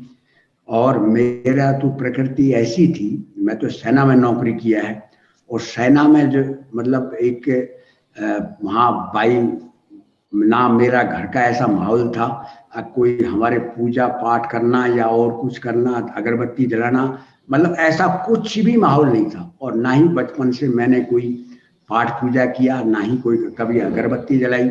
मैं भगवान नाम की चिड़िया से ही नफरत करता था। ये देखो, भगवान नाम की चिड़िया से, मतलब वहाँ जबरदस्ती हर संडे को मंदिर परेड होती थी, और मंदिर परेड में मैं ये कट मारने के चक्कर में रहता था कि मुझे जो है मंदिर परेड में ना जाना पड़े, और मुझे ऐसा काम दे दिया जाए जिससे कि मैं वहाँ ना जाऊँ। और मैं अपने सीनियर को बोल के और जो है ऐसा काम ले लेता था, और मंदिर परेड से कट मार जाता था, मतलब नहीं जाता था मैं। तो मतलब ये प्रकृति थी मेरी। ऐसी प्रकृति होने के बाद, और जब मतलब अभी सवाल यहाँ पैदा होता है, अगर जिसकी ऐसी प्रकृति थी और फिर ये ऐसा कैसे हो गया बट नेचर। एक बार क्या हुआ, कुदरती में जो है आप्तवाणी पढ़ रहा था, और आप्तवाणी पढ़ते पढ़ते एकदम जो है भगवान महावीर का उसमें वृत्तांत था। अगर भगवान महावीर का मैंने पढ़ा उसमें, अब भगवान महावीर जो है भगवान बनने से पहले, उससे पहले वो मतलब गधा योनि में थे। मैं बोला है भगवान महावीर भगवान बनने से पहले गधा योनि में थे। मैं बोलो दादा, तो अंदर से आवाज आती, अरे भगवान महावीर नहीं, ब्रजू सिंह तू भी गधा योनि में था। मैं बोलो ब्रजू सिंह पिछला गधा योनि में था? बोला हाँ तू गधा योनि में था। मैं बोलूं दादा मैं गधा योनि में क्यों गया? अरे तू गधा योनि में इसलिए गया, तू उससे पहले संत था। मैं बोलूं मैं संत था? बोला हाँ, और संत था तूने बड़े लोगों को आशीर्वाद दिया है, बड़े लोगों से मतलब अपने पैर पुजवाए और बड़ा आशीर्वाद दिया, जा तेरा कल्याण हो। तेरा खुद का तो कल्याण हुआ नहीं था है? और तू दूसरों को कल्याण कर रहा है, उसका रिजल्ट परिणाम आया, तुझे गधा योनि में भुगतने के लिए जाना पड़ा। और उससे पहले बोलो उससे पहले तू गृहस्थी था। मैं बोला मैं गृहस्थी था? बोला हाँ तू गृहस्थी था उससे पहले। और जब तू गृहस्थी था, जब ये तू क्या भाव करता था अंदर से, अरे ये संत लोग ठीक है, ये अपने खाते पीते ऐश करते हैं, ना इनको कमाने की चिंता, ना इनको कोई नौकरी की चिंता, ना इनको कोई धंधा करने की चिंता, ना इनको कोई बच्चे पालने की चिंता, ये भाई मस्त रहते हैं, लोग लाते हैं, दंड बेलते हैं और खाते पीते ऐश करते हैं। तो भाई मतलब ये संत है अच्छे हैं, हम गृहस्थियों से। तो ये भाव तूने किया, उसका रिजल्ट तुझे संत योनि में जाना पड़ा। और अब जो है चौथी योनि तेरी ये है ही, जो संत योनि में तूने जो है सत्य किसी ज्ञानी पुरुष और सत्य पुरुष का दर्शन किया था, उसी की वजह से तुझे पुनर्बंधित पुनरिचार्ज हुआ उस समय। और वो उसकी वजह से और वो जो आशीर्वाद दिया उसकी वजह से तुझे गधा योनि मिली, उसको भुगतने के लिए तू गया वहां, और उसके बाद जो है वो खत्म हो गया, तो अभी तू मानव योनि में आ गया। और वो मानव योनि में आने के बाद जब तेरा काल पका, तो बट नेचुरल जब तेरा हिसाब आया पुनर्बंधित पुण्य का, तो तुझे जो है दादा मिल गए, दादा मिलने का। अब जो है और अगला जन्म जब मैं ज्ञान लेने के बाद चरण विधि कर रहा था, तो उस समय जो है पटेल दादा मुझे जो है चरण विधि, मैं वहां बैठा आंख बंद करके चरण विधि कर रहा हूं, मैं चरण विधि कर रहा हूं, मुझे कब ले गए वहां से, अब सूक्ष्म शरीर ले गए, स्थूल शरीर तो यही पड़ा था, सूक्ष्म शरीर के साथ वो महाविदेह क्षेत्र में ले गए। अब मैं वहां जाके देखता हूँ, अरे बाप रे बाप, मैं ऐसे नाड़ करके देखता हूँ, सुमंदर स्वामी ओ हो कितने भारी बैठे दिखाई दे रहे हैं। उनकी एक जंगा, इस संसार में जो मोटा से मोटा आदमी है वो उसी ऐसी एक जंगा मैं देख के हैरान हो गया उनका। ओ हो। और पटेल दादा बोलते तुझे यहाँ आना है, तेरा जन्म अगला यहाँ होना है, ठीक है, यहाँ इनका दर्शन कर। अब वहाँ सामने जो समुद्र स्वामी बैठे वहाँ, उसके सामने एक लकड़ी का फट्टा सा पड़ा है, उस पे मैं चढ़ता हूँ, बोलो इस पे चढ़ के, और फिर मैं बड़ी मुश्किल से यूं कर लंबा हाथ करके, और मैं बड़ी मुश्किल से, हाथ ही पहुंचते मेरे, सर पहुंचता भी नहीं, इतना भारी उनका चरण लेता हूँ, दर्शन करता हूँ, और करके बोलो यहाँ पहुंचना है तुझे। और पीछे लोग काफी, पटेल दादा तो वही साइज के दिखाई दे रहे, परंतु और जो बाकी वहां बड़े बड़े ऊंचाई के लंबे लंबे, मतलब वो सुमंदर स्वामी बैठे हुए कम से कम 100 फीट के बैठे हुए दिखाई दे रहे थे मुझे। अरे मैं तो देख के हैरान हो गया। मैं ताराचंद जी को बोला, मैं ताराचंद जी ऐसे ऐसे मेरे को सुमंदर स्वामी भगवान महाविदेह क्षेत्र में दिखाई दे। बोले यार महाविदेह क्षेत्र तो सूरत में है, मेरे को ले चलना, कहाँ है सूरत में। और फिर साहब मैं फिर सूरत में गया, और महाविदेह क्षेत्र में जब देखा सुमंदर स्वामी की फोटो वहाँ मंदिर, तो मैं बोला भाई ये तो नहीं, मैं ताराचंद जी ना ये जगह नहीं, सॉरी ये तो बहुत छोटी मूर्ति है। बोले तो 12 फुट 1 इंच की। मेरे को 12 फुट नहीं, वो तो कम से कम 100 फुट दिखाई दे रहे थे मुझे बैठे हुए। मैं तो देख के हैरान, यूं नाड़ किया तो पगड़ी गिर जाए, इतनी ऊंची। बोलो अच्छा, बोला हाँ। तो कहने का मतलब ये है कि ये सब जो है, उसके बाद मुझे समझ में आया अब वास्तव में जिसका जितना पुनर्बंधित पुण्य होता है उतना ही उसको और पिछला डेवलपमेंट होता है। ये ज्ञान जो है उसी के हिसाब से आगे बढ़ता है। और अब उसके बाद जब ये ज्ञान प्राप्त हो गया, ज्ञान प्राप्त होने के बाद मैं स्वामी जी से मिलता रहता था, जोधपुर में भी, केलनपुर में भी। मैं दीपकानंद जी से मिला, महेशानंद जी से मिला, परेशानंद जी से मिला, सबसे मिला मैं, सबसे बातें होती थी। और सबसे बातें होने के बाद मैं यही सोचता था, जब मैं ये बताता था उनको ऐसे ऐसे मेरे साथ ये हुआ, तो परेशानंद जी ने बोला कि बिरजू सिंह जो है तुम ये जो है सीन देखना छोड़ो, साध्य को प्राप्त करो, ठीक है। अब मेरी समझ में नहीं आता था उस समय, मैं सोच रहा था ये भाई इनको ये सीन दिखाई देते नहीं, ये ब्रिज सिंह को दिखाई देते हैं इसलिए ऐसा बोल रहे होंगे। तो मतलब उनका दोष भी देखा। फिर बाद में जब 2.5 साल के बाद जब डिमार्केशन हुआ और ज्ञाता दृष्टा पद खुला एकदम, जब मुझे पता लगा अरे वास्तव में वो स्वामी जी बोलते थे वो बिल्कुल करेक्ट बोलते थे, ब्रिज सिंह तेरी गलती थी उस समय और तेरी समझ में नहीं आती थी, और मैंने बड़ा प्रायश्चित किया उनका, बहुत प्रायश्चित किया, हे प्रभु मुझे क्षमा करना, मैंने ऐसे ऐसे आप लोगों का दोष देखा।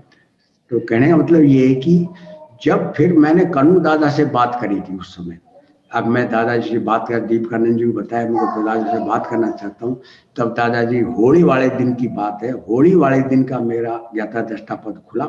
मैं दादा से बोला, मैं दादा मेरा ऐसा ऐसा आज ज्ञाता दृष्टा पद खुला। तो उन्होंने सीधा ही बोला, अरे तू शिव बनने लगा अभी? मैं शिव बनने लगा? मैं हाँ।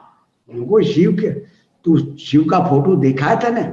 जानता है शिव किसको बोलता है? मैं दादा मैं तो नहीं जानता।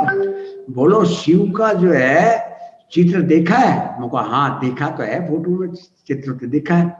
तो बोलो उनके गले में जो है वो एक वो सांप होता है, वो एक रूपक है, केवल रूपक। मैं बोलो रूपक? रूपक का मतलब? बोलो वो समझाने के लिए, जैसे छोटा बच्चा होता है ना, जैसे कै कबूतर कै खरगोश, वो रूपक नहीं देते? मैं हाँ देते दादा देते। तो ऐसे रूपक वो मानव को समझाने के लिए हैं अकबाई, जिससे कि अकबाई हाँ ऐसे भगवान होते हैं ऐसे। बोले ये सांप जो है ये है? मैं हाँ है, सांप तो दिखाई दे रहा है। तो बोलो ये सांप किस लिए होता है? ये सांप जो है, मैं दादा आप ही समझाओ, मेरे को क्या पता किस लिए होता है। वो दादा बोले अरे ये सांप जो है केवल, ये सांप जो है केवल काटने के लिए नहीं होता, ये केवल भौंकड़ मारने के लिए। कहने का मतलब ये है कि इसमें अभी तुझे अंदर से राग द्वेष नहीं करना किसी के प्रति।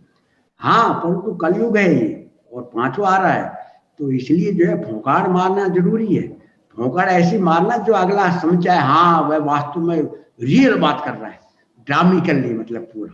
मगर दादा मैं समझ गया, दीपकानंद जी ने पहले ही बता दिया था दादाजी छोड़ेंगे नहीं, आप जो है पहले अपनी तरफ से वो कर लेना जय सच्चिदानंद, नहीं तो वो तो आपसे बात ही करते रहेंगे, वो भूल जाएंगे एक भाई कितना समय हो गया कितना समय।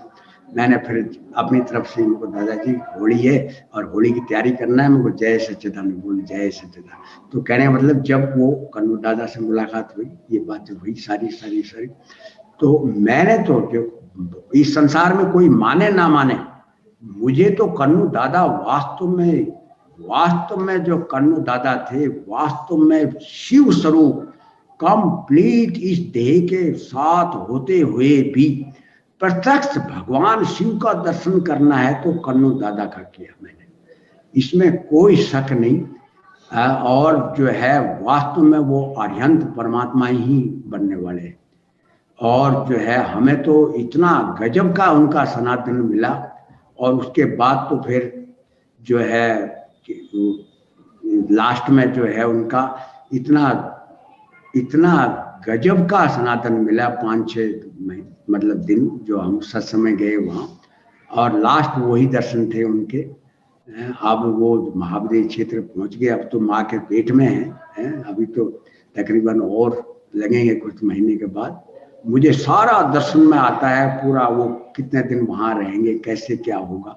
तो कहने का मतलब ये है कि वास्तव में क्या चीज है। और हम जो है खुद मानव एक ब्रह्मा है, ब्रह्मा मानव ही विष्णु है और मानव ही शिव है। इतनी बड़ी पावर है मानव में। मानव जो चाहता है वो प्राप्त कर सकता है, ये मेरा अनुभव है इस ज्ञान का। कैसे? इस संसार के रचयिता हम खुद हैं, कोई दूसरा नहीं है, केवल मानव के पास वो पावर है। हम जैसा अपना संसार रचना चाहें वैसा संसार रचने के लिए हम रच सकते हैं। संकल्प और विकल्प, तो वो विधि से जैसा हम चाहें वैसा अपना संसार रचने के लिए स्वतंत्र है।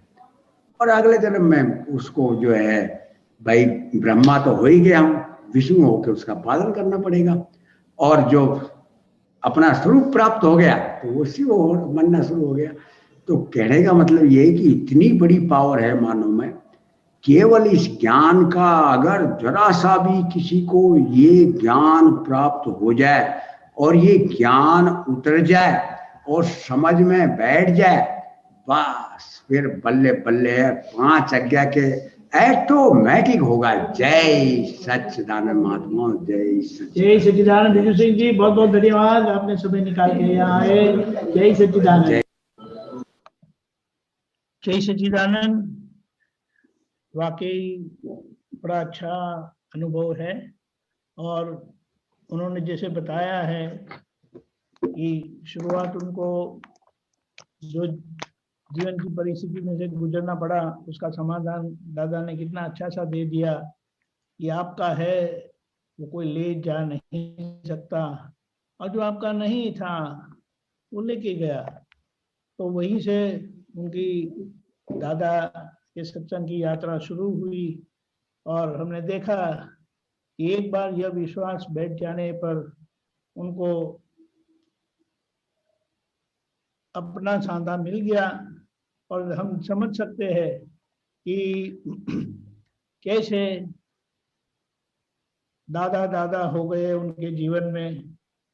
और एक बात भी अच्छी है, और हम सभी को ये सभी दौर में से गुजरना होगा, लेकिन कहीं हमें रुकना नहीं है। उन्होंने जैसे वो बताया कि दादा भगवान उन्हें महाविद्य क्षेत्र में ले गए वगैरह वगैरह वगैरह, उनको दिखाई देता है, ये सब दिखाई देता है, लेकिन ये देखने वाले हम हैं, दिखाई देता है वो हम नहीं हैं। और हमारी यात्रा तो वहाँ आखिर में महाविद्य क्षेत्र जाके रुकनी है। और तब तक हमारा भाव है कि जगत का कल्याण हो। लेकिन मूल बात जो है, ये जो ज्ञान से उनको जो ये विश्वास है, वैसे वे शेखावत है और सेना में काम करते थे, तो उनका दिमाग भी जरा बहुत पावरफुल है। तो हमेशा ये बताया है ज्ञान तो सभी को एक ही मिलता है, लेकिन जिनकी प्रकृति ऐसी पावरफुल होती है तो उनका अनुभव भी एक विशिष्ट बन जाता है। और इसे हमें ये जो आखिर में उन्होंने बताया कि हम ही ब्रह्मा है, जैसे दादा भगवान ने बताया कि ओम स्वरूप जो है वो ही मैं हूँ, मैं ही ब्रह्मा हूँ, मैं ही विष्णु हूँ, मैं ही शिव हूँ। और आखिर की जो बात उन्होंने बड़ी अच्छी बताई कि मुझे मेरे शिव स्वरूप का भान हो जाने पर अब मेरी यात्रा मुक्ति के लिए है, और जब तक ये है तो लोगों का कल्याण हो। उन्होंने अपने ट्रस्ट के बारे में भी बड़ा अच्छा सा बता दिया, जिनका भाव होता है वो कैसे मिल जाता है।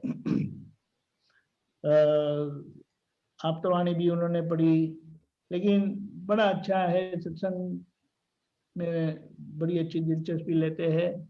तो हमें ये एक बहुत अच्छा बोध मिलता है इसमें से कि ये ज्ञान प्रकट होते होते हमें हमारा ही सब कुछ बहुत कुछ दिखाई देगा, और वह देखने वाले हम हैं, दिखाई दिया वो हम नहीं है।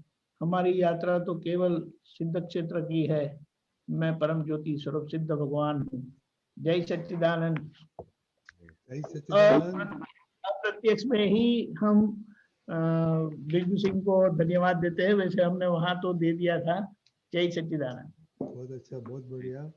तो अभी टाइम तो हो गया है। केशव आनंद जी त्रिमंत्र बुलाए, दीपिका जी फॉलो करिए।